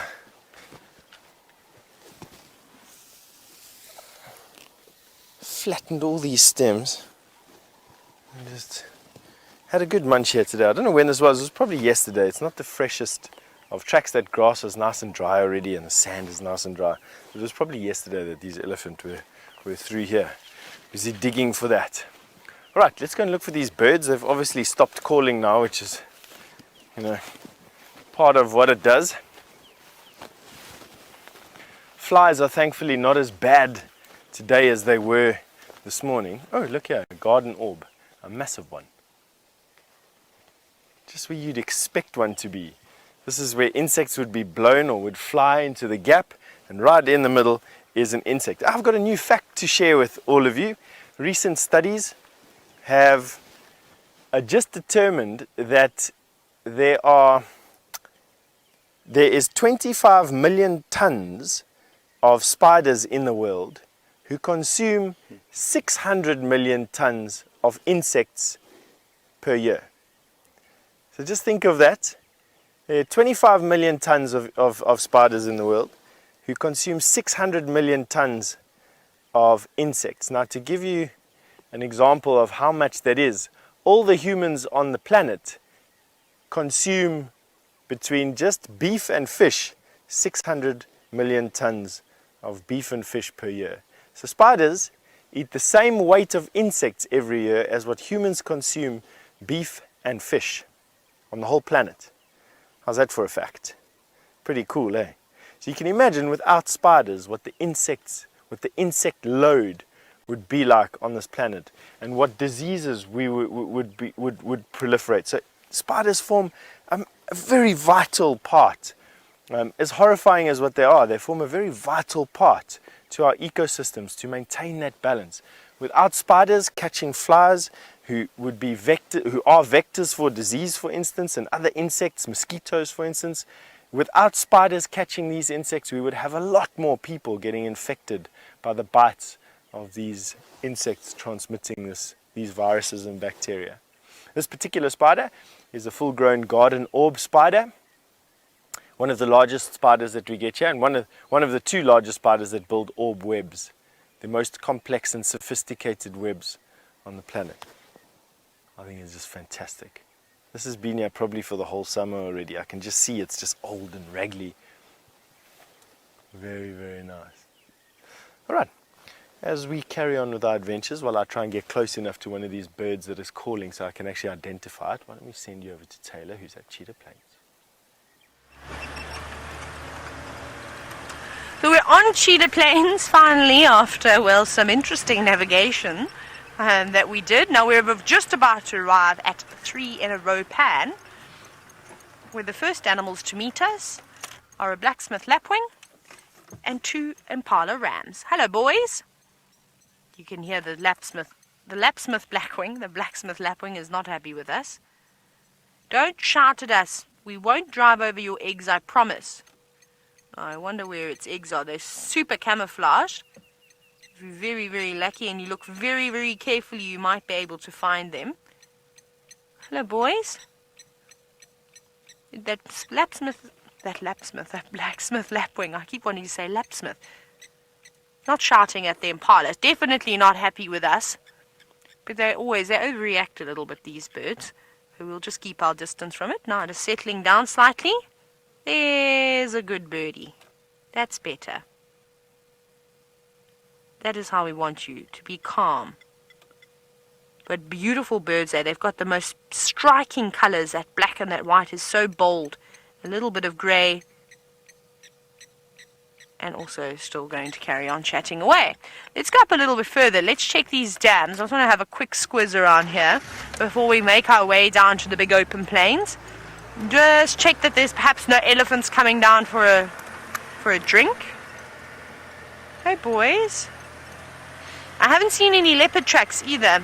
Liam and I were discussing what we'd like to see when we get here, and I said I wouldn't mind seeing quarantine. Oh, here's a juvenile. Blacksmith lapwing. Hello. Funny looking thing. You can see it's molting its feathers at the moment. You are not pretty like your parents, I'm afraid. And if you remember, Jamie actually had these blacksmith lapwing around here. And you may remember them when they were tiny little chicks. They were really small. But as you know, these birds grow exceptionally quickly and triple, if not quadruple in size within just a few weeks. And soon enough, this one will just look exactly like the adults. And it's already moving around quite a distance away from the parents. You can hear they're shouting, though, probably calling the chick closer. But it was pecking on the ground, already looking for its own food. Impala? Boys, what are you up to? Just having a little afternoon stroll? Excuse me, it doesn't seem like there's much going on at the moment around the pans. Actually, the last couple of times that I have popped round here, it's been fairly quiet, which is a little bit disappointing and a bit sad. But it is honestly the most gorgeous day today. Beautiful light, a little bit dull, but it is just so stunning with the clouds. It's not cold, it's not too hot. It is just perfect. I mean, how's that for a scene? And especially with that reflection now of the impala as he walks on the edge of this little pan. Isn't that beautiful? Okay, right, let's carry. We're going to keep on going further. I was going to go all the way around to the pans, but maybe we should go and visit Cheetah Plains Pan first and start ourselves over there and then keep looking. Last night, those cheetah brothers... Hello, boy. Don't run away. We'll leave you in peace. Impala's just freaking out a little bit, but he'll be alright. It's okay. Like I said earlier in the show, not all animals are relaxed as the others. It takes them a bit of time sometimes to just settle down with the vehicles. So the cheetahs were going towards the Kruger Park boundary, but let's hope that they didn't cross. So we'll go and probably check that the most southeastern boundary just to see if we can see their footprints going over. The roads are nice and soft. There's a good layer of sand on them. So it should be quite easy for us to track. And then if they haven't, my goodness, then we're going to have to do quite a bit of driving around through that long grass to see if we can find them. You saw yesterday how they completely disappeared in the grass, and I didn't see them. If Mike wasn't there, I would never have spotted them. And the only way that any of the guards would have actually seen them is if, I'm sure they must have popped their heads up at one point and given themselves away. Maybe some secretary birds, that'd be nice. I've only seen them once, but that's towards Buffalo Dam. So we'll definitely have a squiz around there. You never know. Let's go. I'm deciding. Let's go here. Let's change our minds. Let's do this road. I haven't driven on this road for a while. But we've got lots of hornbills and starlings playing in the road. Let's not disturb them just yet. Yellow-billed hornbills and then some Burchell starlings. I'm sure there must be some lots of chochos or insects down on the ground. Come on. Eat a beetle for us so we can see how well you can use that beak. No, just going to hop along over the grass. Here we go. Oh, thank you. Very kind of you, Mr. Hornbill. You obviously can speak a bit of English. And there are plenty of little bugs around. They're searching through the sedges, those little green, those bright green plants that you can see. Quite a few beetles, but you just got to look really, really hard for them at the moment. They're not so obvious as they were when we had our first bouts of rain. And don't you love the different ways that the birds move around? I mean, the hornbills are incredible, the way that they run, and then they hop. And then they also do, I'm not going to reenact it, but then they do a funny way that they run as well, when they lift each leg up really high, but sort of individually. You get what I mean. And I'm not going to demonstrate again because that was far too embarrassing last time. Come on. Maybe we'll get an interaction like I had with the hornbills and the crested franklins, where they were chasing each other around. But I don't know about a starling, how brave a starling is, if it would chase a hornbill around. But this one is very, very busy. It looks like it's seen something. Looks like it was zoning in for a little beetle or a grasshopper. And it must be tough for a bird, spending your entire day searching for your food. Obviously with the big cats, they're only eating every now and then. But the birds have got to continuously search for food. And that's what most of their day is spent doing. I'd say about 70% of their day is spent feeding. And the rest of it flying around and then, of course, resting. They're very busy over there. There must be a little bit of... Let's go a bit further forward. Hopefully we don't startle them. But I'm sure there's some termites there. Let's see if I pull off just to the side. We might be able to get a better view of what they're feasting on. What are you guys eating? Nothing at the moment. They make me giggle, standing and watching these birds. Let's see, it's going to have a dust bath. See how it was loosening the soil with its beak? Come on. Now, often we see them do that. Oh, it's got something stuck on its beak. No, it is going to dust bath. Oh, yes, now we're both going to have a dust bath together. Oh, that's lovely. And that's all now start to suffocate all the mites and parasites that are living on their bodies. Isn't that lovely? But I just love the way that they're able to use those very, very long beaks, almost like a fork, a gardening fork. Loosen the soil nice, and the sand is the best, I would say.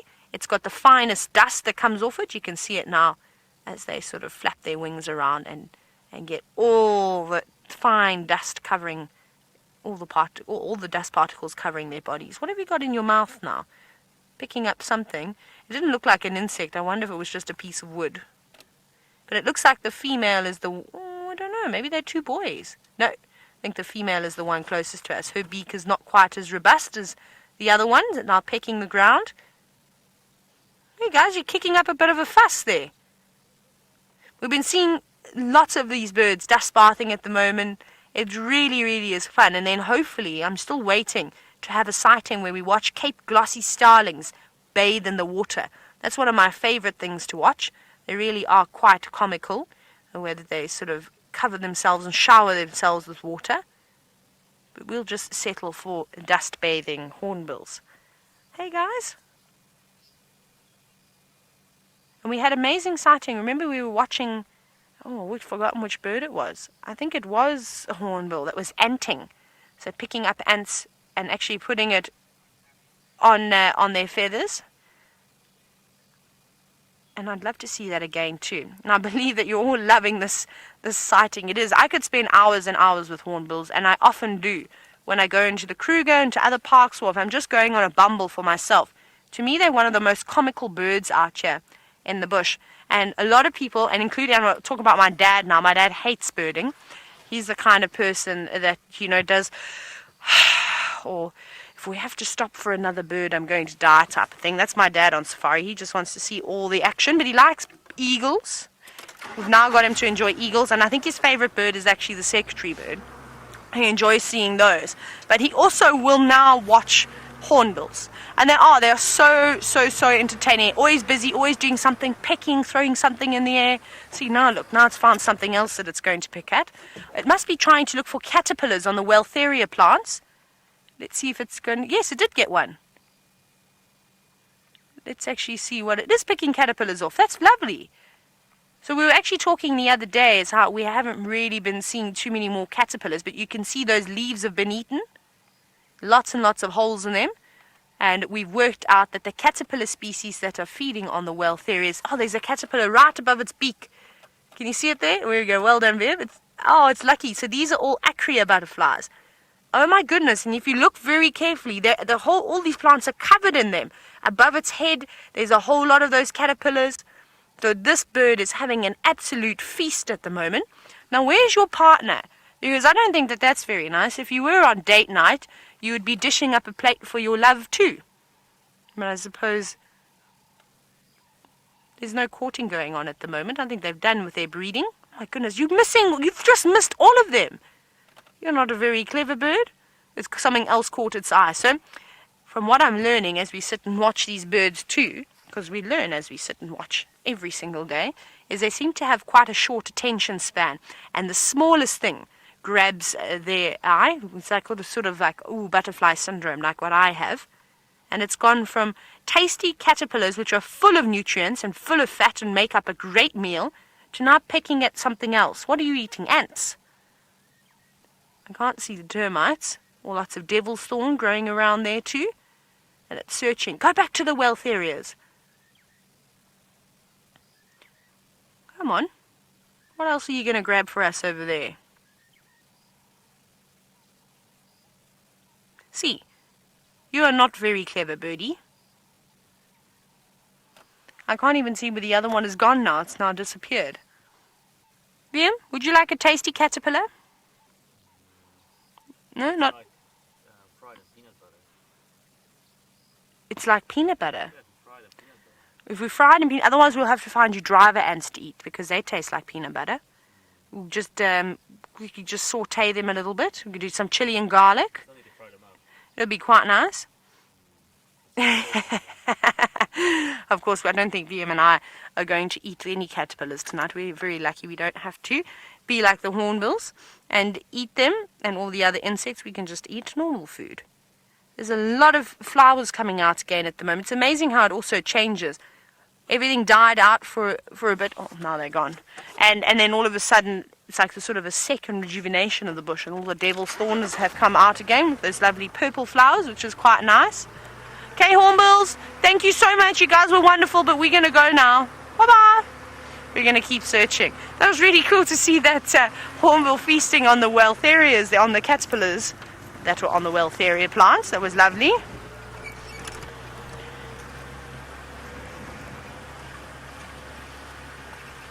Animal-loving kids, you're wondering what my favorite bird is, seen as though birding seems to be the common theme throughout the day. Steph has obviously been looking for them. And I don't think James has spotted any birds just yet this afternoon.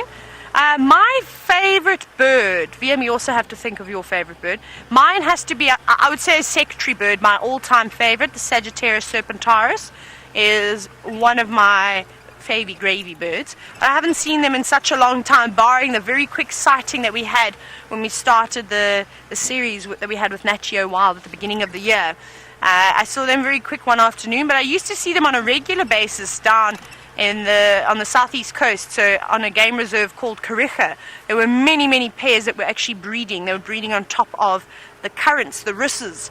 And we used to see chicks. I've seen them catching lots of puff adders, taking on Cape cobras, and it was really amazing. They always provided with the most fantastic sightings. And they prefer lovely open areas. So we never know. We're going to the right spots. We're going to Cheetah Plains Open. That's got lovely tall grass. We might spot them. I'm sure that they will come back eventually. Now, we are going to keep on searching around here for hopefully some form of a cat or anything interesting, really. And maybe some secretary birds, which I'd be thrilled about. But it seems as though I just had to mention that James hadn't seen any birds yet, and it seems as though he's found one in the water.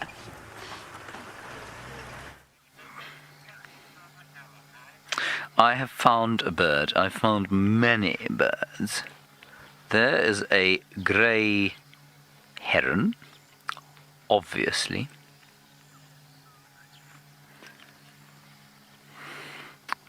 And then I spotted some white-rumped swifts flying around here. Now, Craig, I think if you try and film a white-rumped swift, a white-rumped swift, you will definitely result in various people getting tremendously seasick.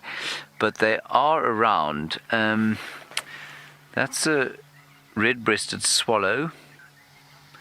The swift, however, there, did you see that thing that just flew past your nose? That was one of them.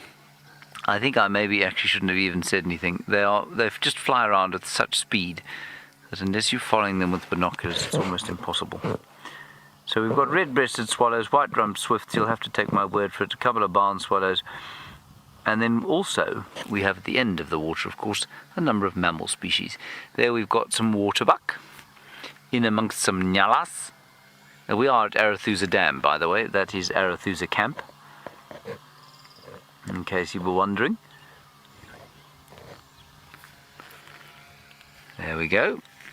One bull waterbuck, fast asleep. One cow waterbuck, making dinner.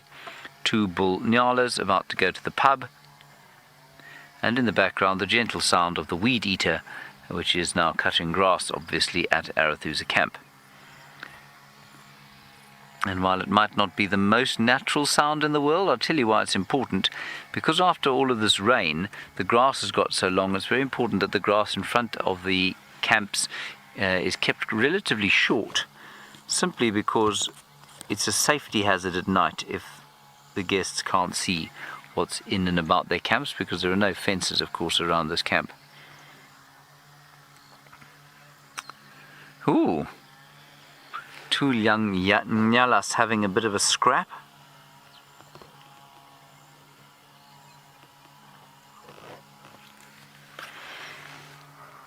So we'll sit here just a minute longer, I think, and then we'll probably press on. Well, this is exciting. I think far more exciting than being here with the weed eater. Stefan has managed to catch up with a herd of elephants.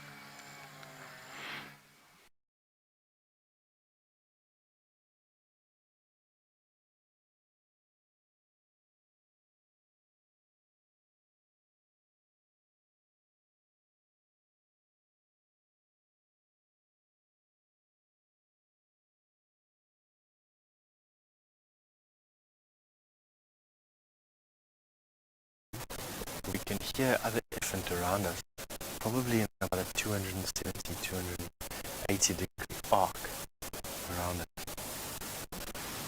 The elephant hasn't moved much since we got here. Busy feeding on alternating between grass and shrubs.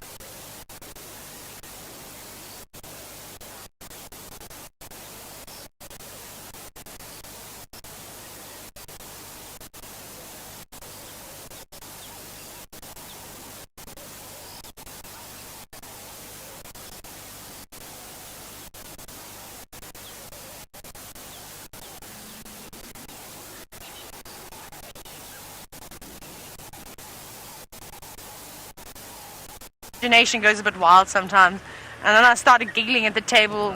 Are we live? Oh, I don't even have comms. Hi, are we live? Well, yes, I was about to tell VM a very funny story about how my imagination goes wild. No one else thought it was funny when I thought that, imagine a dust devil, so thanks VM for that, like a tornado but with just dust, and it went through a fire, and I thought, would that become then a vortex that would be on fire? And everybody just sort of stared at me as if I was an idiot. Anyway, I thought it was entertaining. Right, look what I've got for you. This is actually, I jumped out to have a look, and that's probably why my earpiece didn't come back in properly. So look here. Wait. No, I have to unplug and readjust myself very quickly. Let's do this way around. So, I have been looking for water lilies, and now here's a beautiful one. We're on Cheetah Plains still. Now, there were quite a few in Baboon Pan, but unfortunately it's not on our traverse. So I found this one in one of these tiny little pans, which is really nice. And in some areas that I've worked, and especially in Zambia, they used to just completely take over any of the little tributaries or any little natural pans. You see a lot of jacanas, and of course these flowers come out. And I'm going to just turn it towards you. You can see it's on its way. It's closing now. So they open when the sun starts to rise, and just as the sun sets, it closes too. But there's something really cool that a guide once showed me, and I'm going to show you too. So I started it because I forgot and I had to try and practice. So have a look here. And you can see I've started to break it. Now I've got to remember which way. So you snap it and you pull down, and it's quite fibrous as you can see. And you pull down, so you sort of do opposite. So you go that side, you break, you go that side, pull it down again.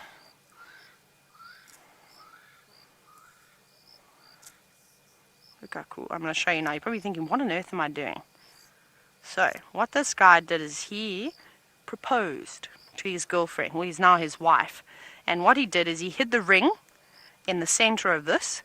And he did this whole, he went out, took her out to a beautiful lookout point, and then that is where he proposed to her.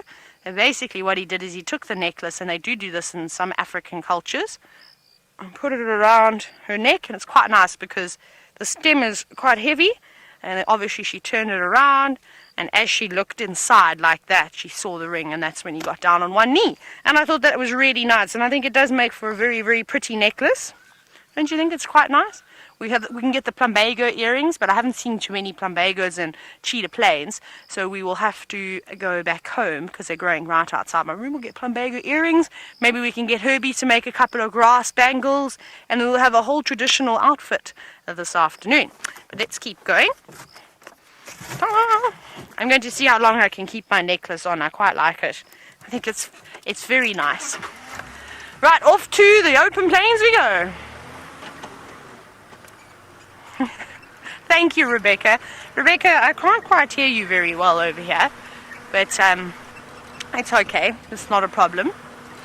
Right, we're just about to pop out here near Cheetah Plains Pan. It's actually taken us a long time to get here. Hopefully it would have been worth the wait. Who's going to be around the corner? Okay, I can't quite hear what Rebecca said, but I think she said something about let's go across to Steph with some Ellies.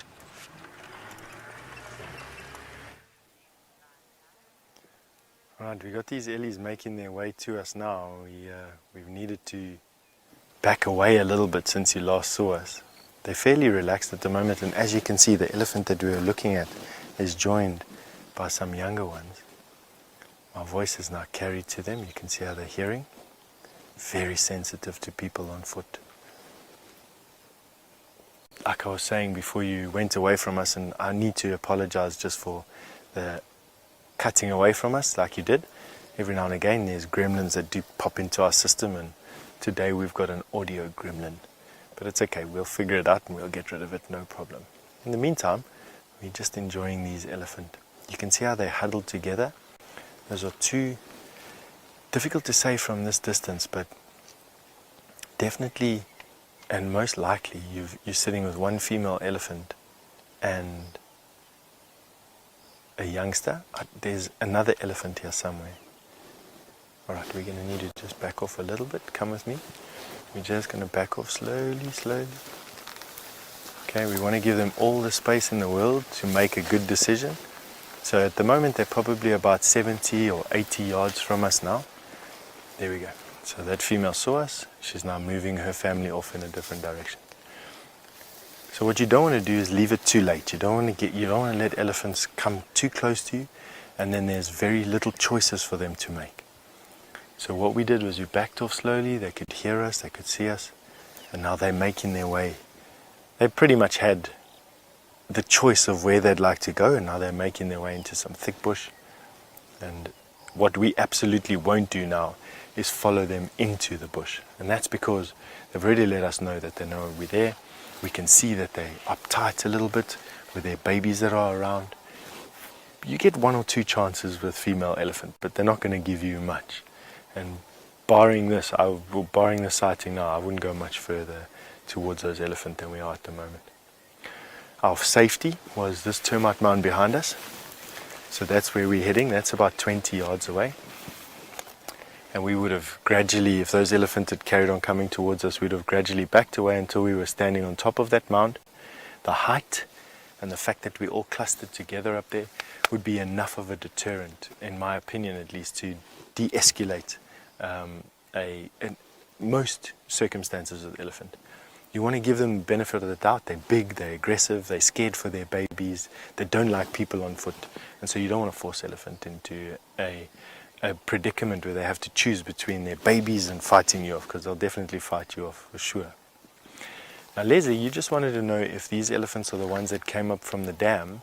Leslie, I don't think so. It could be. I don't know what elephant was at the dam. These elephants look like they're feeding upslope towards the dam. If I were to make a guess, I would say that they're probably not those elephants that were at the dam. But we're hearing elephant around us all over the place. And I do think that these elephants are probably part of a larger herd. And it's rare and uncommon to find an old female like we just saw now with 3 youngsters of the ages that we're at. So I'm saying that there are definitely other elephant around. We're at least missing one more adult female, which is a bit nerve-wracking, but I can't hear it anywhere. But these elephants have also been making a very low rumbling noise. They do that as a sort of contact call with one another, and that's another indication that we've got more elephant around this area. So once we finish looking at these Ellies, and right now you can see they've gone straight back to feeding again. So we actually had very, very little disturbance on them at all. And to be honest with you, that is what I really enjoy about trying to achieve on Bushwalk. So we can be part of these animals' lives. We can, with little to no, full marks for no interaction with them, be intimate with them in a way that we are sharing the same piece of bush with them. We're sharing the same environment. We're feeling the same temperature. We're being bitten by the same flies. We're smelling the same grass. And we are able to, on foot, experience a sighting with the Africa's largest, or the world's largest land mammal, in close proximity. And without them really bothering. This 100 years ago would have been impossible. 200 years ago, even more so. Perhaps the last time that people were able to interact with elephants like this, more than 10,000, 100,000 years ago maybe. And we're starting to see it for the first time nowadays. Anyway, we're going to stick around here and see what these elephants are up to. James Henry is looking at the same sunset I am. He just seems to have a better angle than I do. So good luck. See you later.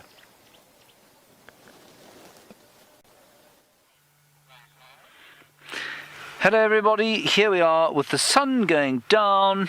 It is some while before it sets completely, but it's just making a very nice picture. So I thought to myself, you know what, I think that there are a lot of people who would really like to see a very pretty picture of the sun, and I don't think I'm wrong. I'm just going to find the game drive radio and fling it out of my car, because it is so very noisy in my ear. There we go, it's okay. Ah, what a beautifully calm and quiet evening we have now, other than the slapping of both Craig and I as the flies try to eat us.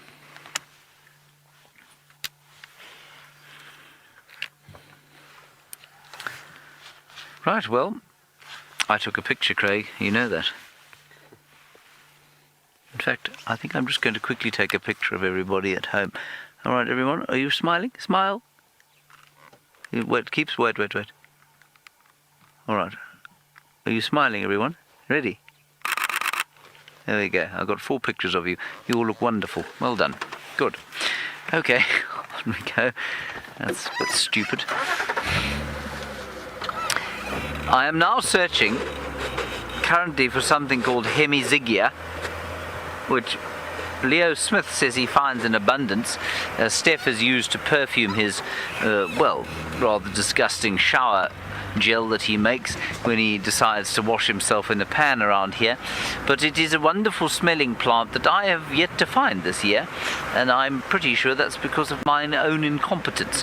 Then we're going to head along the southern boundary of Djuma and see if we can't find, perhaps, sign of Shongile and Hosana or their mother.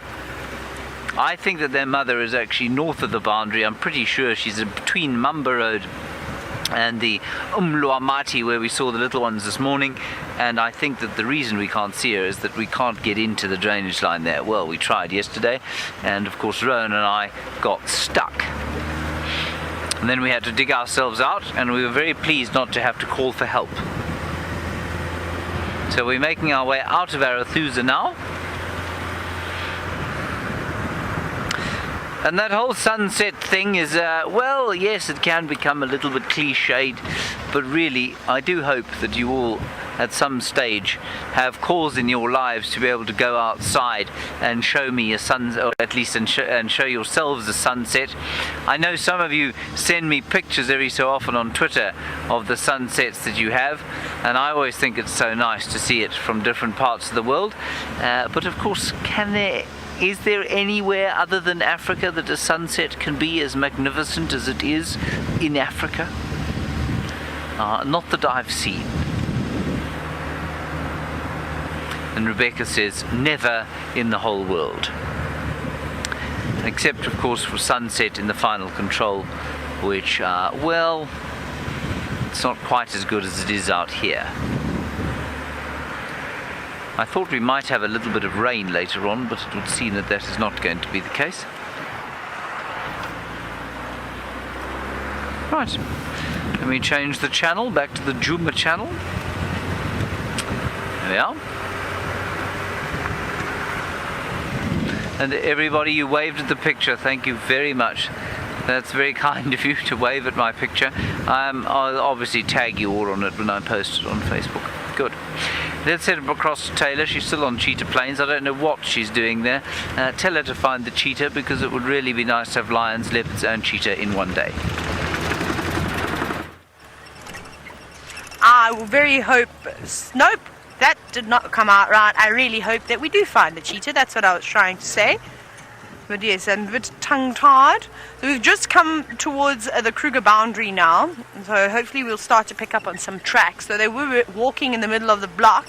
So I think our best bet will be to check this road that runs towards the east. And hopefully we'll get a little bit lucky.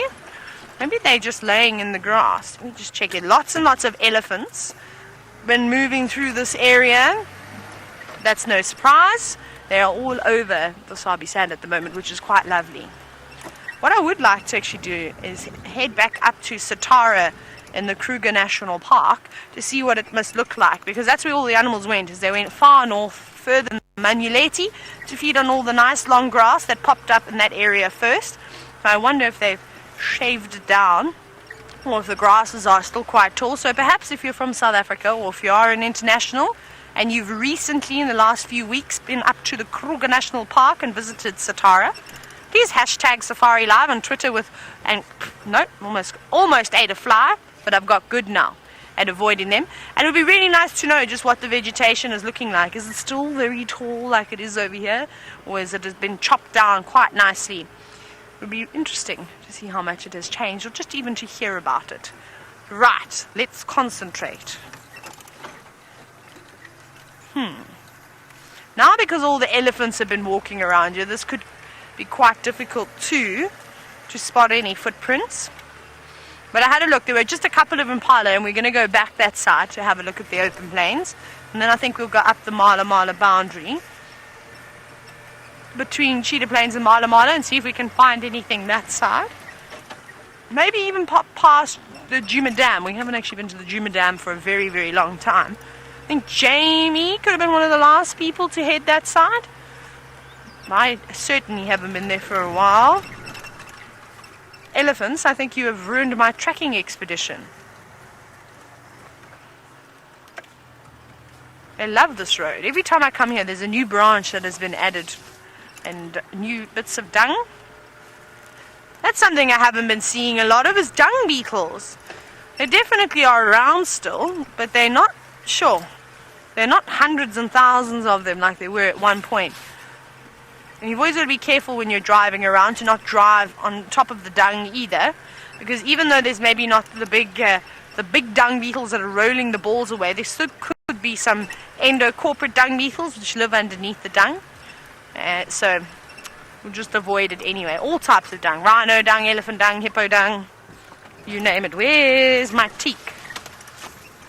So I'm testing out as well the different types of branches that we're using, and I think you'll give the guarri bush, I think, a strong 10 out of 10 for its usefulness. Now, Brent, VM, what do you say about a guarri bush? What's your rating out of 10? 9? 8. Oh, okay, VM says he's not going to give that plant too much credit, so he's got an 8 out of 10. And what about for the round leaf teak? Do you like it? So what do you give it? He's very stylish. It's very fashionable. Got a whole look going on here. I mean, I could just put this in my hair, and then I could have a whole outfit. Should we make a dress at some? I think that's what we're going to do. At some point, I'm going to go and find a round leaf teak and design an outfit for myself. I think we'll have some gaffer tape in here which we can use to stick myself with. That'll be interesting. So now that's going to be our next mission. I don't know about the fly swatting abilities. It's good, but I just feel like the branches are a bit too bendy. You just need something a bit more woody, so it's stern, so you can really,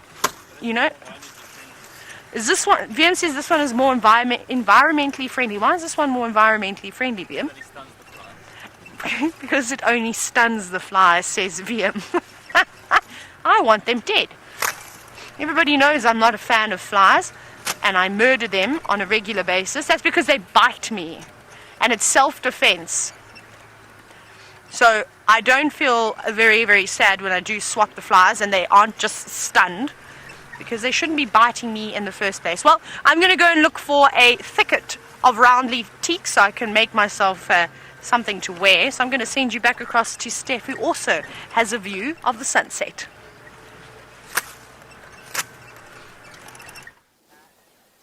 I found one of my favorite trees growing in the most bizarre place. This is a sneezewood tree, and we've done sneezewood trees quite often on the show, but this is a baby one and growing literally, I don't know, 100 yards from the 200 yards from the closest drainage line where it's supposed to grow. Just look at this little guy. This is probably good on 10 or 15 years old already, and very, very tough. The wood of this tree is, let me bending it with all my strength, not really bending it that much.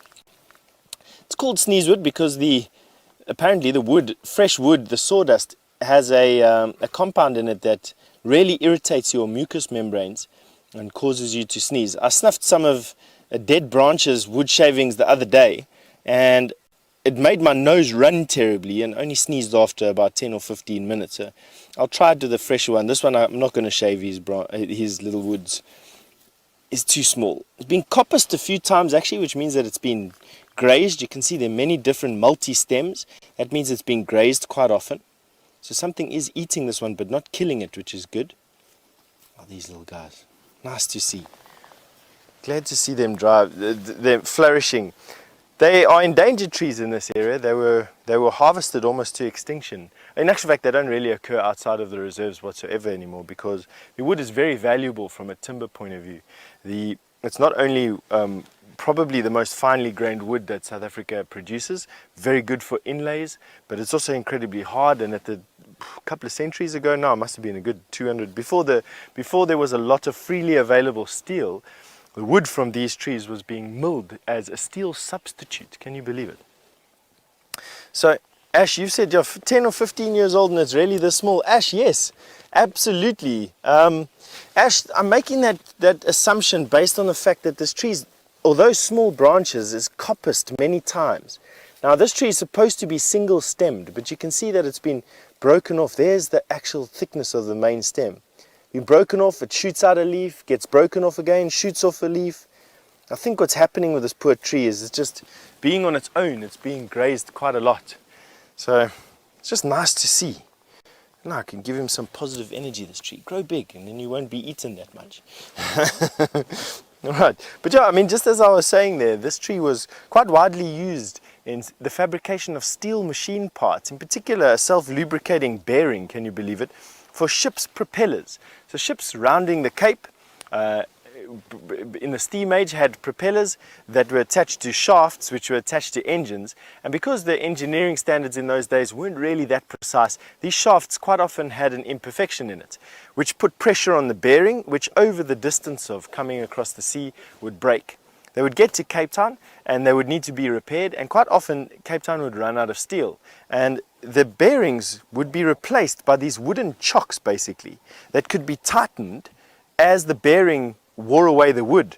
But the heat generated by the friction would cause the oil in the wood to come out, which would lubricate the wooden hole basically, And the wood is so hard and so resistant to wear and tear that the lubrication was enough to stop the wood from setting alight and to hold this massive shaft in the ship, and the ships could then sail back home and get repaired by proper places back in the UK. Isn't that incredible? This from the sneezewood tree, the Pteroxylon obliquum, one of my favorite trees out here at Djuma. And I know where a massive one is. I'm just trying to think of where. The biggest sneezewood tree that I know of, I've climbed one actually. It's between Djuma Dam and Tamboti Pan in the drainage line that fills up the Vuyatela Pan. So the dam that we can see from our dam camera, I know where a big one is, big enough for me to climb in at least anyway. When we just started to do these walks, I cut a walking stick for James from one.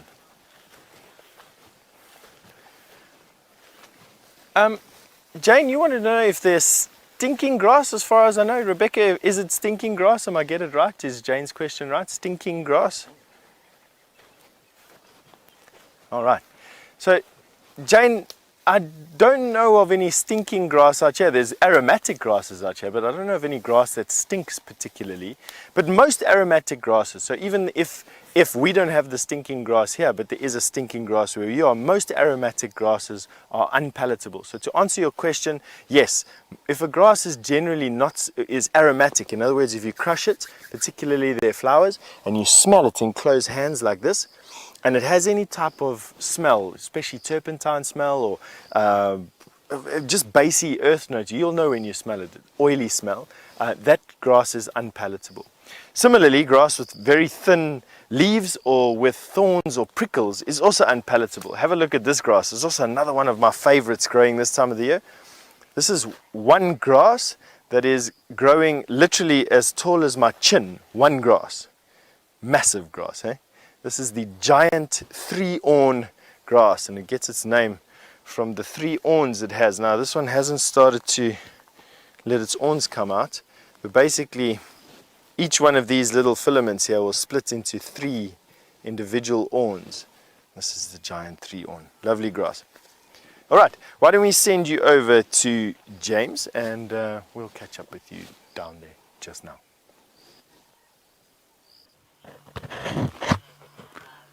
I'm looking down the Mlawamati drainage line to see if I can spot any leopards. But I spot not leopards. I spot just sand and the tracks of a car where leopards once were. And otherwise, not a great deal going on here. Now, I suspect that the leopards are not far from where we left them, because I can hear in there some white-crested helmet shrikes calling. They're going, indicating that they're not very happy. And leopards would make white-crested helmet shrikes very unhappy, so they could well be somewhere in there. And in winter, you know, we may be able to see them, but not now. It's just too thick and full of trees and bushes. So I think what we're going to do is drive up Leadwood Drive, because that's where Karula was last seen. That was last night. She wasn't found this morning. That's where Shongile was this morning, in that tree. Yep, on that very branch.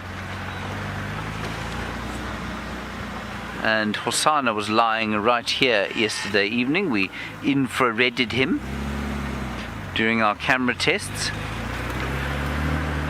He behaved exceptionally well. There's nothing untoward.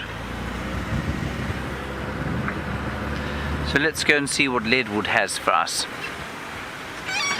I see that the road maintenance crew has dug a number of drainage ditches, but mostly across T-junctions, which seems to me a rather strange place to have put the drains, resulting in some hairy driving, bumping of cameramen. Craig has nearly lost his teeth at least 4 times today. Come on, let's try and find the Great Queen. We haven't been able to wish her happy birthday at all. Ooh, some twacks. Tracks of a bird, which I don't think we'll track on account of the fact that even if you do follow bird tracks, of course, birds are normally able to fly. And that makes them difficult to track. I've yet to meet a tracker that is able to track a bird across the sky. Then you will know that you have reached the pinnacle of tracking if you're able to track a bird that has taken off and flown across the sky. Yes, that would be the ultimate in tracking.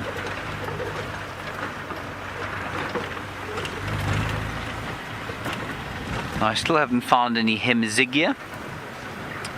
In fact, I haven't found a great deal in the way of flowers.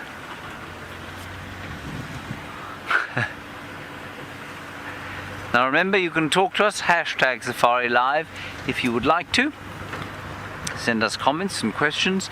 You can tell us what it is that you'd like to see. We did have a lovely sighting of the Nkuhuma Pride earlier today. Very grateful that they seem to be back around the place, but spending rather too much time on Simbambili. Well, Beverly, this is one of my favourite subjects. You say, do we dress neutrally to blend in with nature?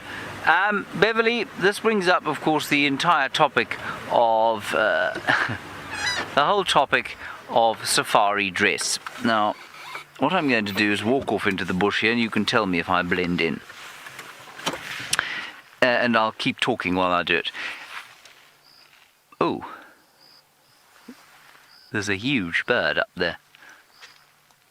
You see it? Let me just move back. It's massive. It's a African hawk eagle. On the, yeah, there you go.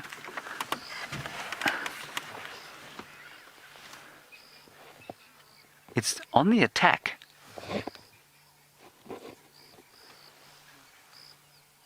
No, it's gone. Yeah, beautiful African hawk eagle.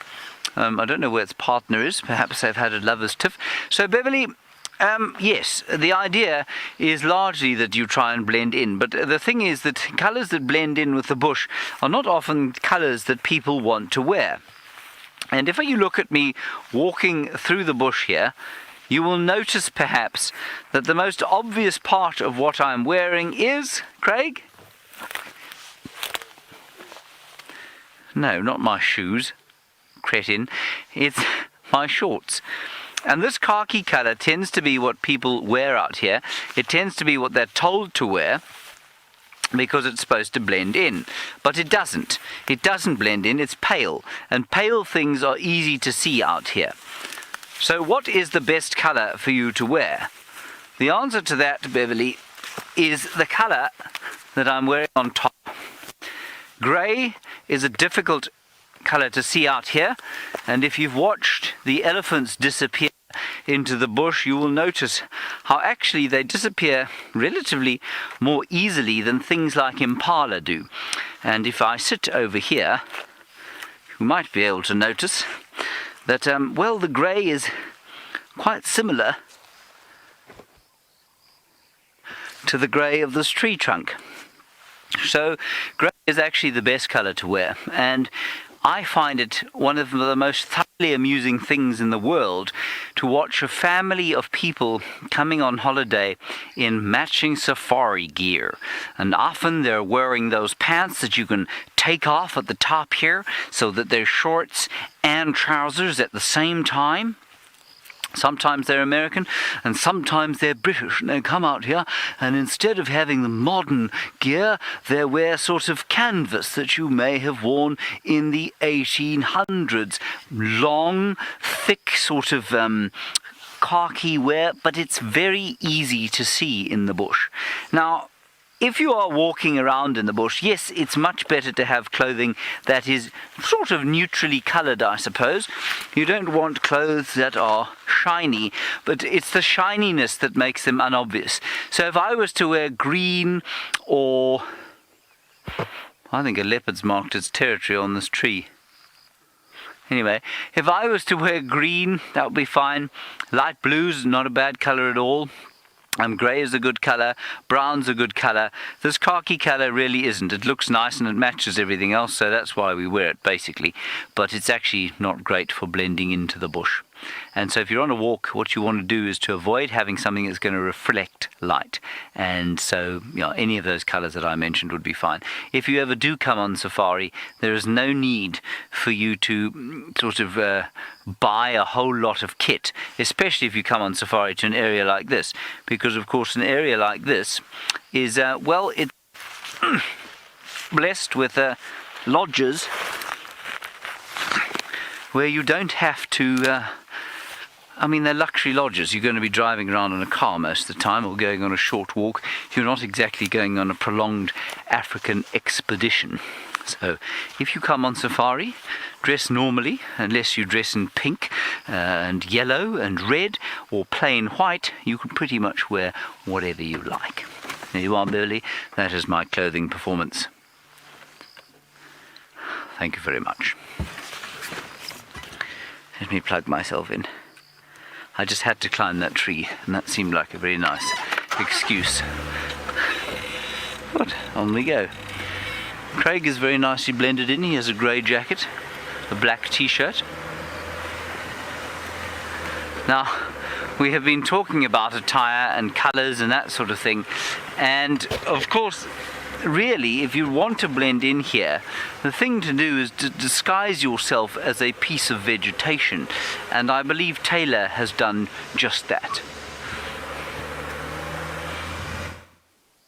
Well, here I am. I'm sorry I took so long. I just had to do a little bit of a wardrobe change over here. So as you can see, very nice outfit I've got. I've obviously got my lily as my necklace, but it's now hidden away from my little crop top that is made out of African wattle. And then the bottom half, which is now also falling. Oh, careful. Oh, my outfit. Oh my goodness. Oh my goodness, don't look. Don't look at me. I'm naked. I'm obviously not naked, but I'm having a wardrobe malfunction, which I'm sure that all the models on the catwalk in Milan have often. Let's try and stick that back up. Now, the best way when making an outfit is to utilize things that you have. So I've used my belt, and then you can just sort of slide the vegetation through your belt. It does get a bit prickly under the shirt, but you've got to do what you've got to do to look good. So this is my outfit, and then of course round leaf teak is the skirt. The only problem with this outfit is that you can't turn around. This is sort of only a front-on outfit, otherwise you see there's nothing at the back except the white tape which I've used to stick African wattle to my body. And then VM very kindly made me this, what did you call it, VM? A septum. I feel like isn't a shaman have something like this, a septum? Yeah, like a king, I suppose a king as well. And a couple of white-tipped hemizers as well. So this is my outfit. I'm just missing the plumbago earrings, but like I said, we couldn't find any plumbago around here, unfortunately. But it's nice. I don't know if you can hear little sounds. You can do little traditional African things. I don't actually know what. I'm just going to stop now before I embarrass myself anything further. Now, I'm probably going to get covered in ticks, but we'll... it's also not great for getting into cars. Let me try without pricking myself to death. That can go over there. Now we need to dig for the cable, for the earpiece. Let's try and sit very... It's not... you just got to do what you got to do, though, to look good. It's not very comfortable. It's not very practical. Right. Let's try and drive now and see how practical it is. So I'll just hold this as we drive along as well. This is where, VM, we almost need some torchwood seeds, melanite seeds. We could pop in here and we could light it. And then this is great. Now, thank you so much. You've all said that you love my outfit. It's great. And you've all said you'd like to order some. Well, you know what? I'll make you a deal. If you come out and visit us, if you come out and stay at Duma and come to see us, I will personally make you one of these outfits. So there we go. There's my promise to all of you if you come and visit us at Wild Earth. I shall make you get to take home a token one of these, though you won't be able to take it off of the property. So you can just wear it around while you're in the Sabi Sand. You can wear it to dinner. We'll do a complete outfit, though. We'll make sure that we cover the rear end as well, because it gets a bit chilly out here sometimes too, so we might have to make a jersey of some sort. But yes, it's actually relatively easy. You just take what you can find. Now the round leaf teak has got lots of little holes eaten out of them, so I might be covered in caterpillars or beetles too. We're not sure which one just yet, but we will see. Now Rebecca, I just have to try and test comms with you. Ah, yes, you're still there.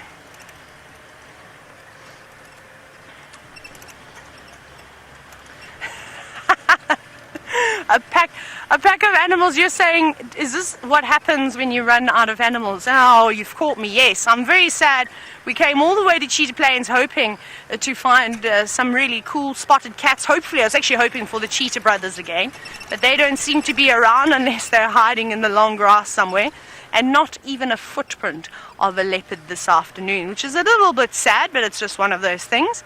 But yes, it's just nice to have a bit of fun out here. Right, now we're going to carry on. We're going to start making our way home back to Adjuma unless we spot a spotted cat around here. But let's send you back across on foot with Steph, who's doing something in the grass.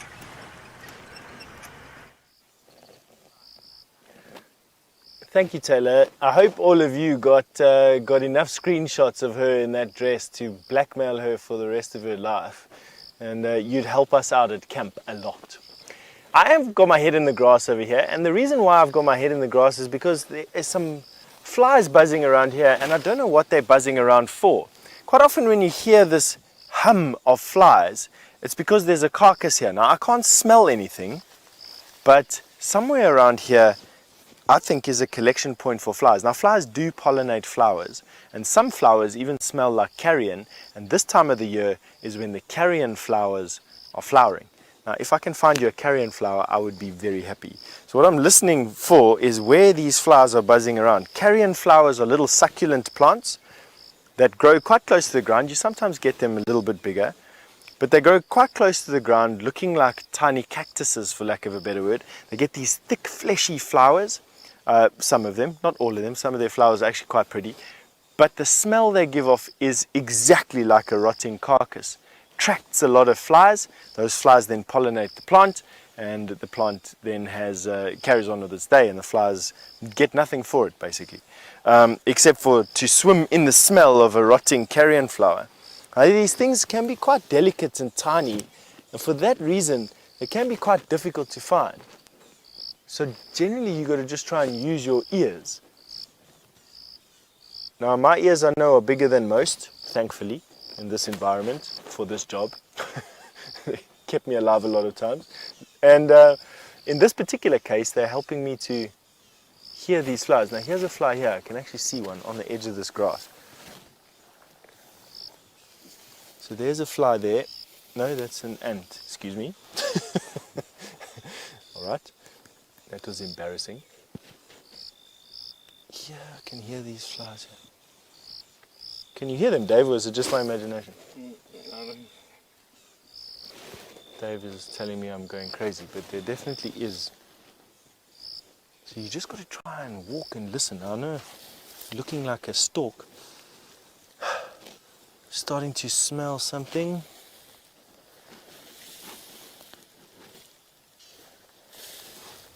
Now this is a very good way of getting puff-added in the face as well.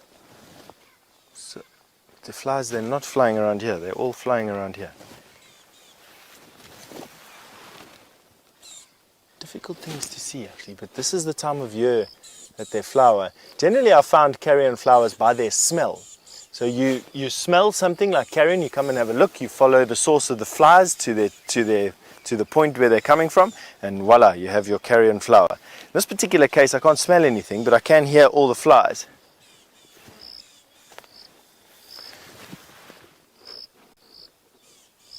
Now you're welcome to go and have a look at the stapeliads. Stapeliads is what they call carrion flowers, stapeliads. And we have quite a few stapeliads in South Africa in actual fact. I only know of the giant carrion flower out here. I know there's a lot more. My friend good friend Lee Guttridge has a collection of stapeliads on his veranda, which the kudu come and enjoy from time to time, which causes him no end of frustration because obviously he's got a collection of these things from all over the country. But I can't find this right now. We're going to have to come back here in the morning. I'm sorry, everybody. Unrealized expectation. My fault. Anyway, why don't we send you over to James, who does have something, apparently a tiny little bird.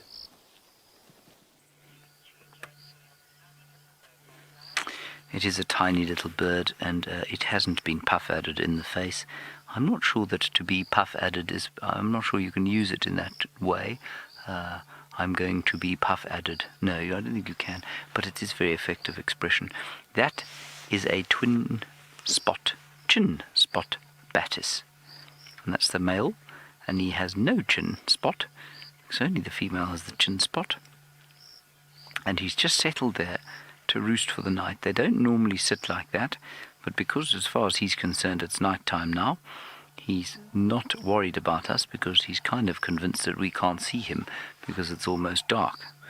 So he knows we're here, he can hear my voice, and normally these birds would fly off if you got close to them. You see how difficult he is to see? That's very cool. I just drove past and saw that little flash of white and thought, oh, I wonder what that is. And there is the chin spot batis, Mr. Chin spot batis. And of course we know them from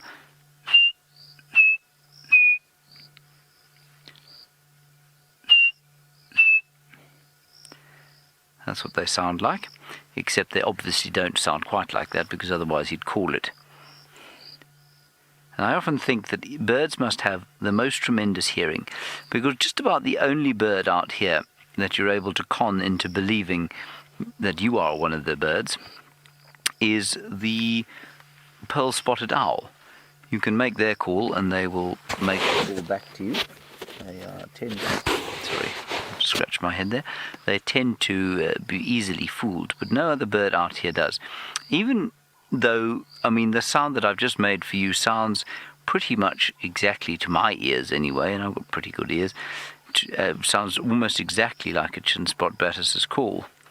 But there's obviously something in the tone, and something, not in the notes, but in the tone of how these birds make their calls that makes them, or certainly makes them recognize each other and not be conned by imposters like me.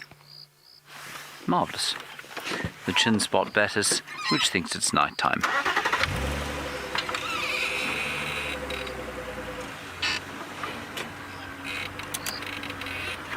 Well, there you go, Project Alpha. You've answered your own question. You say, are any of the birds out here named after the female? Well, that's one of them.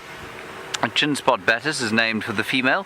She has a little brown spot on her chin, and he doesn't have that at all. So there's a good one. I'm trying to think of any of the others. Just about all the others are named for the male, though. You're absolutely correct. Well, except those, of course, that are not sexually dimorphic. So something like a lilac-breasted roller, of course, is named after, well, both of them. And then we have things like the black-collared barbet, for example. Both of them have the same. But when it comes to things like, what can I think of? I'm trying to think now of sexually dimorphic birds. I've totally failed to think of any. Some of the the sunbirds, for example. There you go, the sunbirds. The sunbirds, the females are almost universally drab, and so we name them after the hummingbirds. The lesser double-collared sunbird, the greater double-collared sunbird, all named after the males and the size of the red collars that they have. Yeah, so that's a good example. I can't think of anything else. Of the widers, long-tailed wider, named for the male. Eastern paradise wider, named for the male. So yeah, I think it's largely for the males that animals, or certainly birds, get named. Right, I think that Steph better say goodbye to you. He needs to dash into the safety of the camp. So we're going to go across to Steph so that he can say goodbye to you, and I'm going to Bushwalk Dam. Yeah, it is getting a little bit darker, and as much as I want to stay out here with you all, it's getting to that point where not even the camera wants to function properly because of the low light. So I think it's probably a good idea that we head back. Anyway, from my side, thank you very much for a brilliant day with you today, and we'll see you tomorrow on Bushwalk, wherever you are in the world. Have a good time. Bye-bye.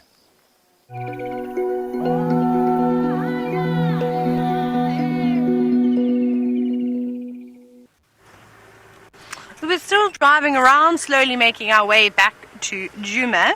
Now I think what we will do is when we get there, we go and check around Twin Dams again and see if anything has developed with Shongile and Hostana, where they were last seen this morning. I did hear some rumblings on the radio, and it sounds like Tingana is on a kill just in Little Gowrie, quite close to the Chitwa boundary. That's something that we'll have to keep an ear out for over the next few days. I didn't quite hear what it was that he killed, so I don't know if it's a big kill or if it's a small kill, but hopefully after his little adventure in Little Gowrie, he'll come back slightly more north, and hopefully we'll bump into him. I don't think so. I don't think we'll see him tonight, and maybe we'll have a chance early in the morning. So that will be our plan. Otherwise, we're just going to have a look here. I don't know, you know, Cheetah Plains, I love this property. It's one of my favorites, and you know this because I always come here. I think it's stunning. It's just been so quiet the past 2 days, but hopefully over the next couple of weeks, with all this, now that the rain seems to have, well, disappeared, maybe we'll start to see some more life and the leopards returning. But it's so difficult. We've probably driven past about 10 leopards already today, and we just wouldn't have even noticed. But we've got the spotlight out. So hopefully, as we are scanning through the long grass, we will spot an eye shine or a nice spotted pattern. And I must tell you, just shortly after I left you, I very, very briefly saw two greater painted snipes, a male and a female, which was quite nice. I haven't seen painted snipes for quite a long time, I think almost a year now. They didn't want to hang around though, literally saw them for a brief second, just quick enough to identify them, and then they darted off into the long grass near a little pan. But we'll keep an eye out. We'll try next time we come to Cheetah Plains, I'll tell James and Steph where we have seen them, and Tristan, so maybe we can try and get them on camera too. They're not the most common bird out here. We do have opportunities to see them. There's just a roller that was on the road. There's another one, and I'm itchy now. I don't know what's crawling on me. I've still got my outfit on. It's lovely. Oh, there's lots of birds here, all trying to find a little spot to rest for the evening. Lots of kingfishers, and then the rollers as well.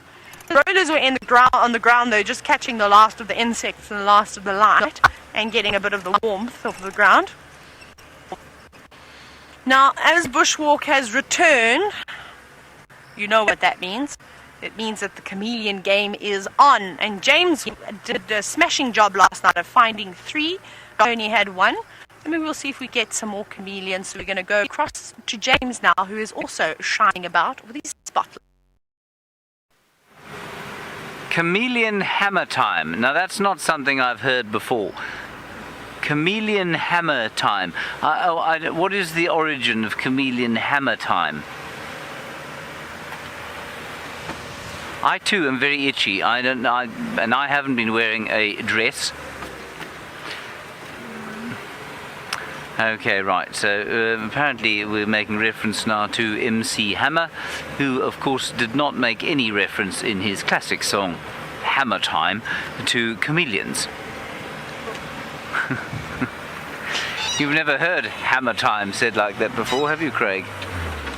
No, I didn't think so.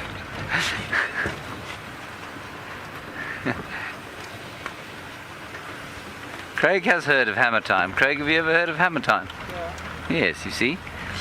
This was that fellow who wore those outlandish pants. Outlandishly large pajama pants. The sort that Aladdin would have worn on his magic carpet. It's Hammer Time. Came out roughly the same time as Ice Ice Baby.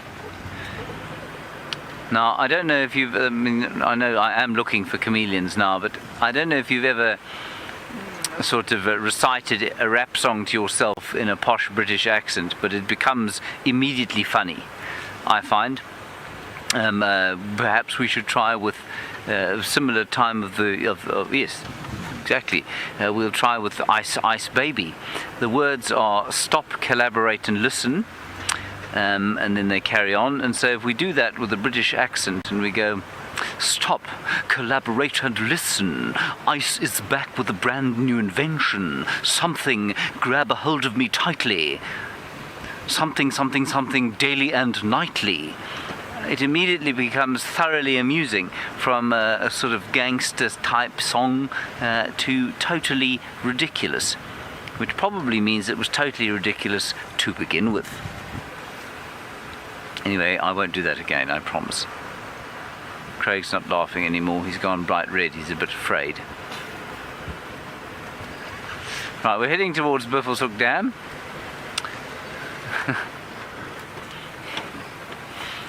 Well, a pack of animals, you ask a pertinent question. You say, why on earth would you look for a chameleon in the night when you could be looking for it in the day? The answer is because a chameleon is very well camouflaged, of course, in the night time, a pack of animals. And at night, they sit on the edge of branches and they go fluorescent, which means that if you shine a light on them, they reflect back at you. And they don't do that in the day. And I'm not sure what the chemical mechanism for why that is, but that's what happens. And so to see them in the day, unless they're walking in the wide open, which of course they seldom do, you don't really see them. Nighttime, hanging on the edges of bushes. They're also off the ground most of the time during the course of the night, and that means that you can see them hanging on the edge of the bushes. But I mean, until yesterday, a pack of animals, I had only seen 2 chameleons the whole summer, and then yesterday we saw 3 in one drive, which is a very impressive return, I thought. Yada, sorry about that.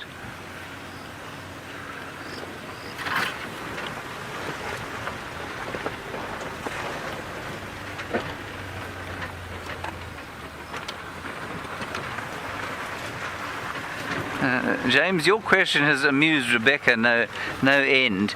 And yesterday you were obviously on drive with us and you heard that some chameleons give birth to live young and some chameleons give birth, or don't give birth to live young, they have eggs. And you say, what is the evolutionary advantage? I think that you'll find the evolutionary advantage to giving birth to live young is that the young are at risk for far less time. And so I'm going to postulate, and we'll stop and we'll have a look here, that chameleons that give birth to live young probably are in areas that are slightly nutrient richer perhaps, and therefore the mothers are able to cope with carrying the babies and nourishing them internally rather than, in fact, no, you know what, they wouldn't nourish them internally in the same way that a mammal would. There would be eggs that hatch inside the body, so they would be ovoviviparous is what we call them.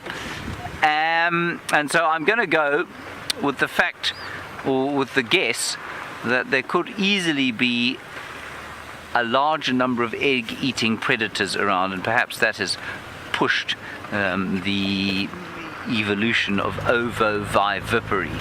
Now, it doesn't only happen in chameleons, of course. Here we have Bushwalk Dam. Let me just stop a second. And Bushwalk Dam, as has been most of the time that I've come to visit it in the last 3 months, has got absolutely nothing going on. Right, so while we have a look around there, viviparous means to give birth to live young. That's what a mammal is. Oviparous means to give birth to eggs or to lay eggs. Ovoviviparous means to produce eggs that then hatch internally. Now, there are some snakes that do that. Many of the adder species do that, for example. And then, of course, we have the chameleons that do that. Now, let's just have a look at the chameleons. Where is my chameleon book? Well, it's not a chameleon book. It's a book of many things. And I think that you'll find that it might just be, I don't know, maybe it's a fact that there's greater security holding on to the babies inside, and so therefore maybe there's greater predation in areas where the chameleons carry their babies. So here are the chameleons. There's the Cape dwarf chameleon. That gives birth to live young, 6 to 10 of them. I mean, I don't see why the Cape should have more egg predators than here. The Natal Midlands dwarf chameleon also gives birth to live young. I'm not really sure. It's quite aggressive, apparently, so maybe there are a greater number of predators there. And I wonder if there isn't a correlation with size. There is, you know.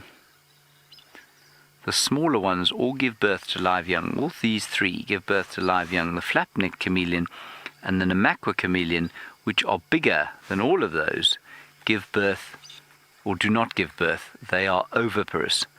Isn't that interesting? I wonder if it isn't a function of how tiny the eggs are, and therefore they are more easily eaten, or perhaps the chameleons are smaller and therefore they're not able to dig into the ground as easily. I'm not sure. But there does seem to be a correlation there between the size and whether they are ovoviviparous or oviparous. Right, let's go across to Taylor, who's got a flying night thing. We have got a square-tailed nightjar. Now, typically, we hear the fiery-necked nightjars. So I can actually hear one in the distance, but this one is not that. It has got a different call.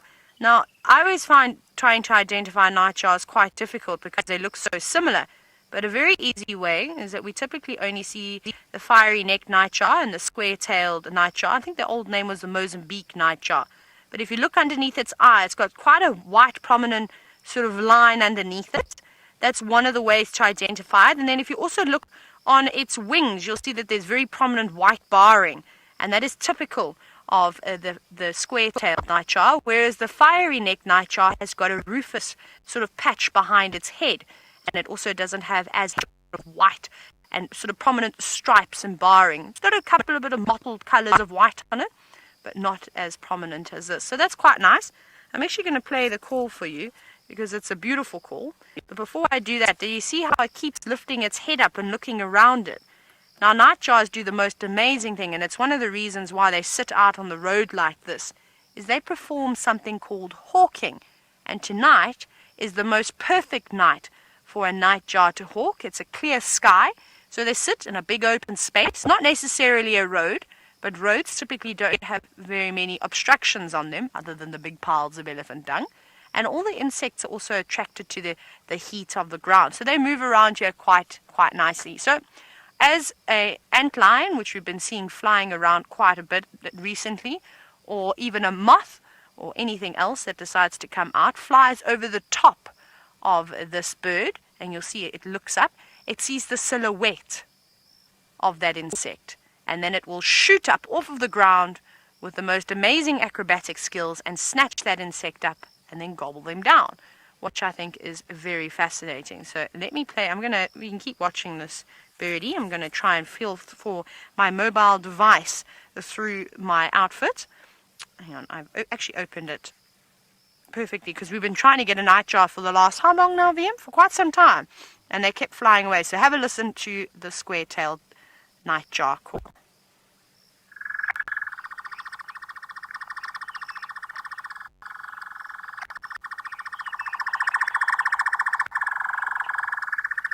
Very different. Sounds like a bunch of frogs all calling at once, whereas the fiery-necked nightjar, in case you haven't... Oh, very quickly we're going to go across to James. There we go, everybody, a puff adder moving into the grass. I so nearly ran that snake over, and Craig shouted, and I didn't know what that meant, but I put the anchors on. And there is a puff adder, a gorgeous snake, a really beautiful snake. And it's out on the road, I think, because it's probably a little bit warmer. Now, let's see if I can spot him again. You see him, Craig? There he is. Now, you see him moving there. He's in the middle of the light there. Yeah. And you can imagine walking through the bush. You wouldn't have a snowball's chance in hell of seeing that snake, but he would hear you coming long before you saw him, or long before you got to him, and he'd almost always move out the way. Ah, that's my first one this year. That's wonderful. Well done, Craig. That is the puff adder, everybody. An ovoviviparous snake, if I'm not mistaken. Can you say ovoviviparous, Craig? There we go, ovoviviparous, exactly. Well done, Rebecca. You also said it, even though you have laryngitis. That's most impressive. Rebecca sounds like Joe Cocker at the moment, everybody. Steph thinks that Rebecca's got pneumonia, which is deeply distressing, because that probably means somebody else in the camp will get it, or if not all of us. I think she doesn't have pneumonia.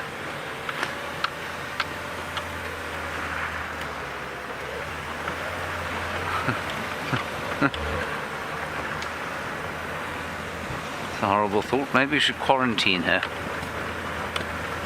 Anyway, that snake, wonderful snake, and I've told you many times, I think, the story of when I nearly stood on my first one and I heard it go whoosh. It puffed at me, and I'd never heard the sound before, but there was no mistaking what it was. My body knew instinctively, and I reeled backwards, and I didn't stand on it, and therefore I wasn't bitten, which was much to my relief. Apparently being bitten by one of those things is like, if you get bitten on the ankle, it feels like a truck has driven over your ankle. Apparently the pain is utterly excruciating. That was close. There's a little bark spider's nest there. Oh, you know what, I've destroyed it already. Maybe I'll try and go around it. The thing is, though, when we go around a bark spider's nest like this, I often think to myself, well, yes, that's all very well for the bark spider, but what am I crushing as I drive around it? I suppose out of sight and out of mind, really, hey? Let's go on to the Buffelshoek cut line.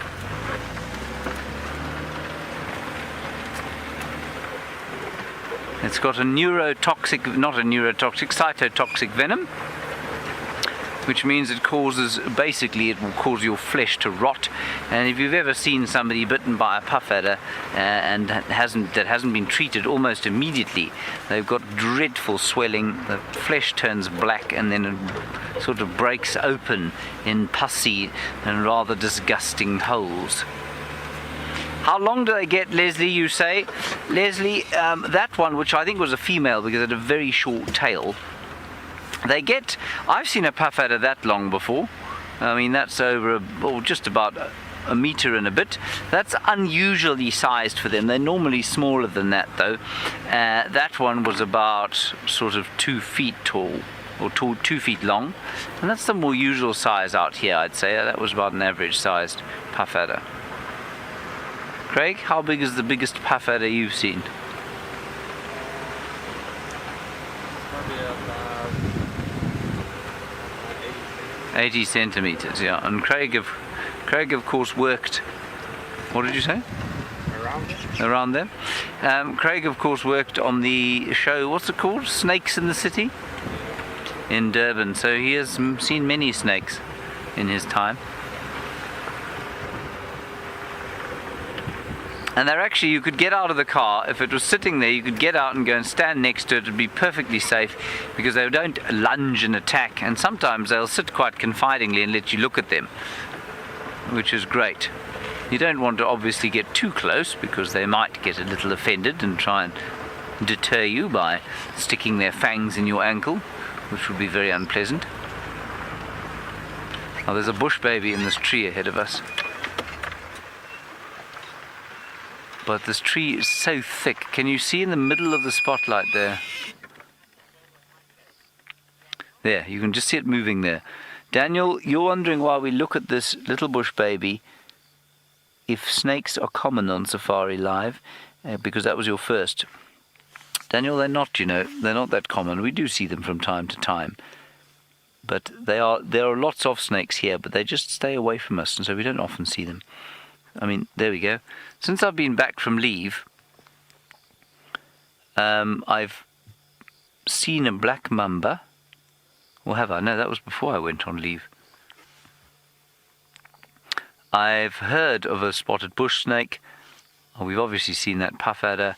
I've heard of somebody seeing a black mamba, but otherwise, really not a huge number of snakes. There it is. This is the lesser bush baby, of course. And they are much easier to see in the winter time, because in the winter they eat tree gum. And so they're on the leafless acacia trees most of the time. But this time of the year, they're eating insects, and so you find them in thick trees. And this one is going to jump onto the road. Watch this jump. 1, 2, 3. Oh, no. 3. Which, of course, brings to mind the song, what, Craig? What song does that bring to mind to you? The bouncing of the bear-like creature? Gummy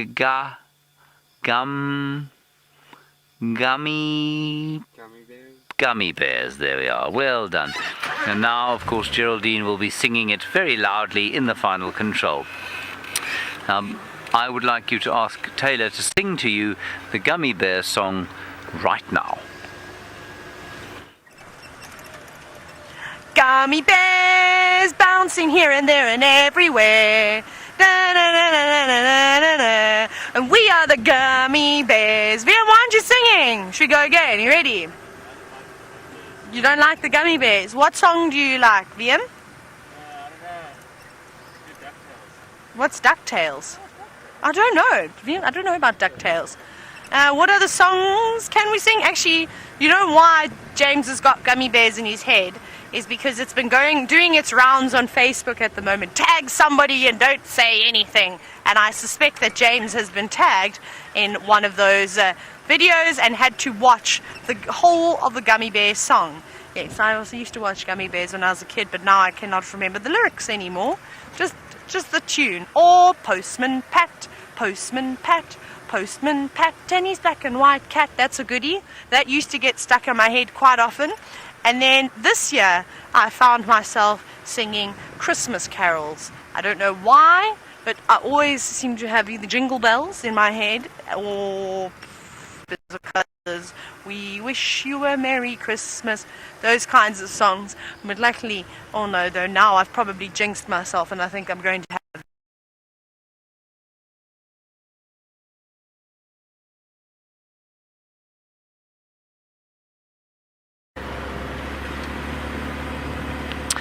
Well, now, Postman Pat, of course, is a wonderful, wonderful song, and it just so happens that I've translated it into Shangaan. So you've heard Taylor give you Postman Pat in English. I will now give it to you in Shangaan. It goes like this. Postman Pat, Postman Pat, Postman Cat Pat, Nashikatsi Shagunyama Shagubasa, Nampunzungo Pu, Logu Jamburafiga, Petitlegete in el Tata Enkulungo Pu. Once more. Postman Pat, Postman Pat, Postman Pat, Nashikatsi Shantema Shagubasa, Nampunzungo Pu, Doku Jamburafiga, Petitlegete in Tantango Pu. Sorry, I got a message from the final control there saying, can I sing Robber Bee in Shangaan? I don't know what Robber Bee is. I think I'm probably too old. Sorry about that. Robber Bee, obviously not a classic that has survived the test of time.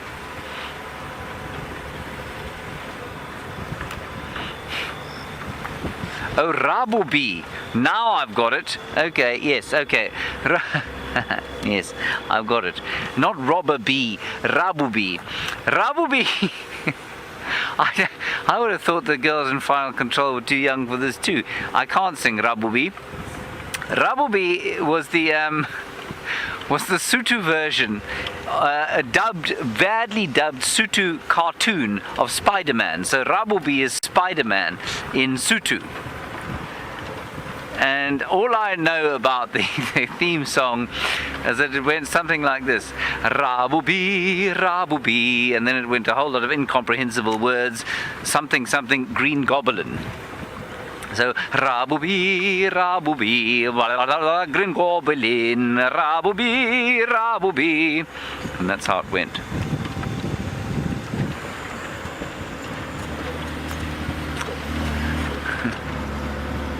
Thank you. Rebecca says that was amazing. Of course, we should get her to sing it in her Joe Cocker voice. I was hoping to find a leopard along this road, but I have failed to do that, I'm afraid. Perhaps that shy rock-drift male, something like that.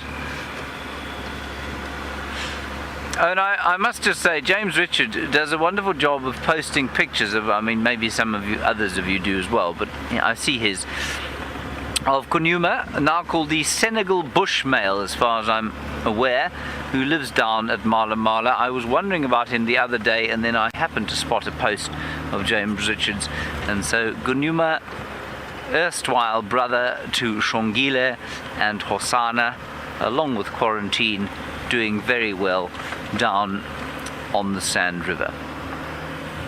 So that's good news.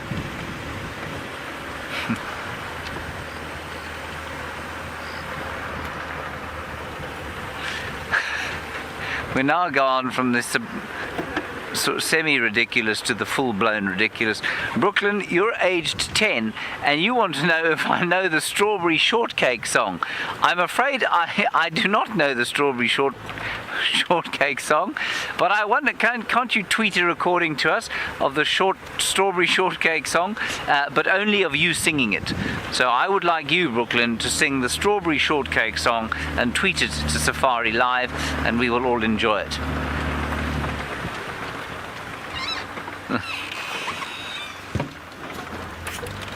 Yes. I'm not going to tell you what Rebecca's just said because it takes it to a new level of ridiculous. We're trying now to find something worthy of showing you in the darkness on safari. Nobody came on safari to listen to me singing Rabubi, Rabubi, Green Goblin.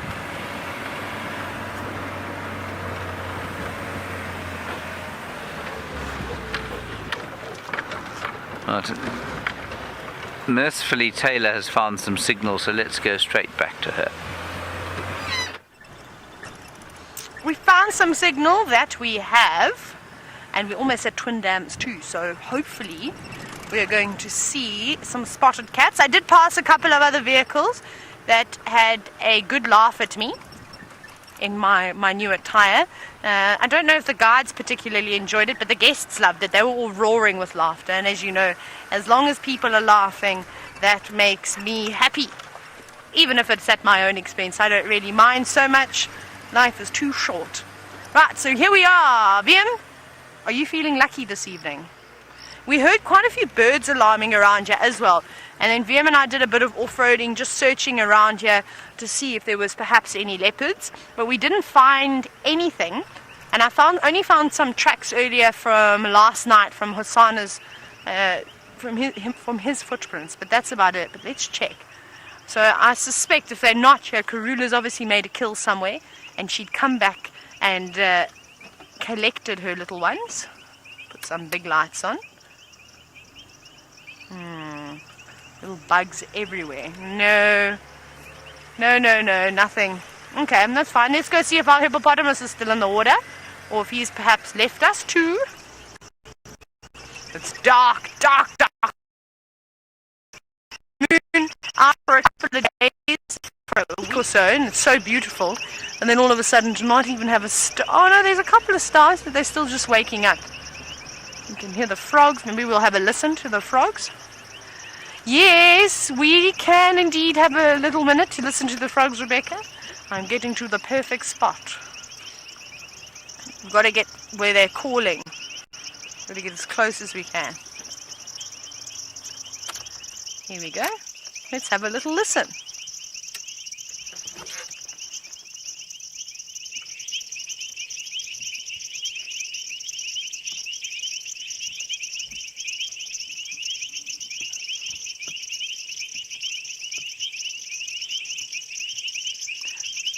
And you can see VM has switched to infrared mode. How cool is that?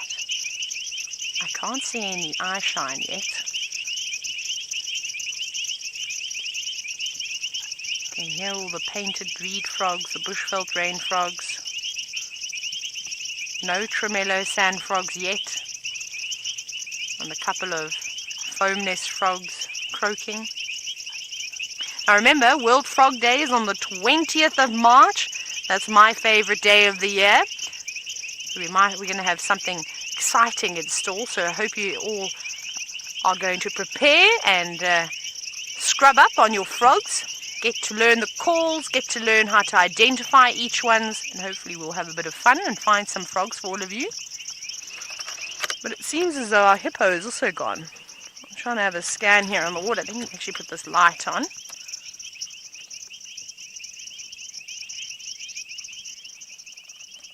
Nothing, have you? Absolutely nothing. Right, okay, that's fine. Let's keep a move.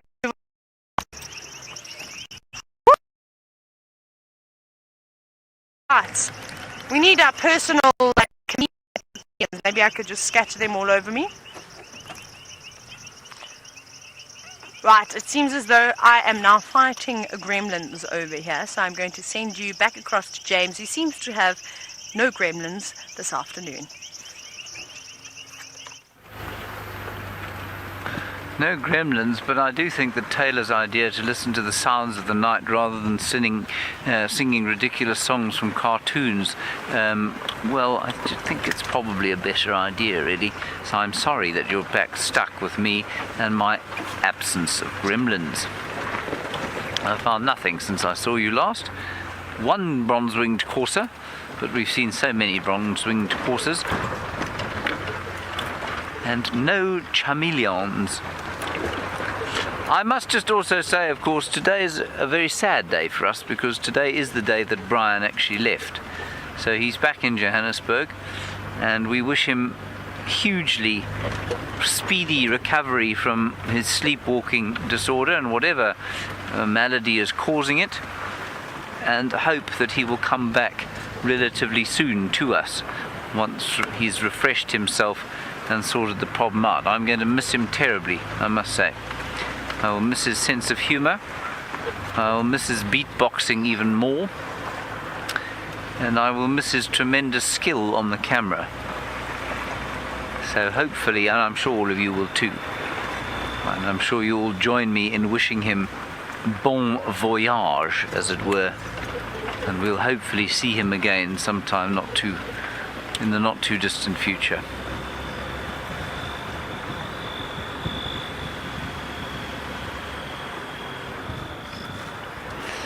James, you say, can we expect some limericks from me tomorrow? No, I'm not very good at limericks, I'm afraid.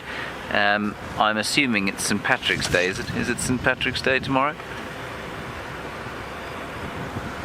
I'm not Irish though, you see, so I can't do limericks. I'm just a sort of dumb-witted Scot. And because I'm dumb-witted and dull of tongue, I'm unable to sing any Irish limericks, so I'm sorry about that, James. I'll do my best to sing some Irish songs for you tomorrow. Just discovered a new Irish band, in fact. Been listening to them all day, and I'll tell you about them tomorrow too, if you like. But I won't be doing too many limericks, I'm sorry to tell you. Right, we've got 30 seconds left. 30 seconds. That was the favourite thing that Brian used to say. 30 minutes left. And of course, your Irish eventually becomes pirate, because all pirates were Irish. Thank you, Craig, for your efforts today. There he is. Good. Phew. I thought I'd lost him for a second there. And thank you to Taylor. Mostly thank you to all of you there, asking questions and talking to us. We will see you tomorrow at 05:30. Until then, bye-bye.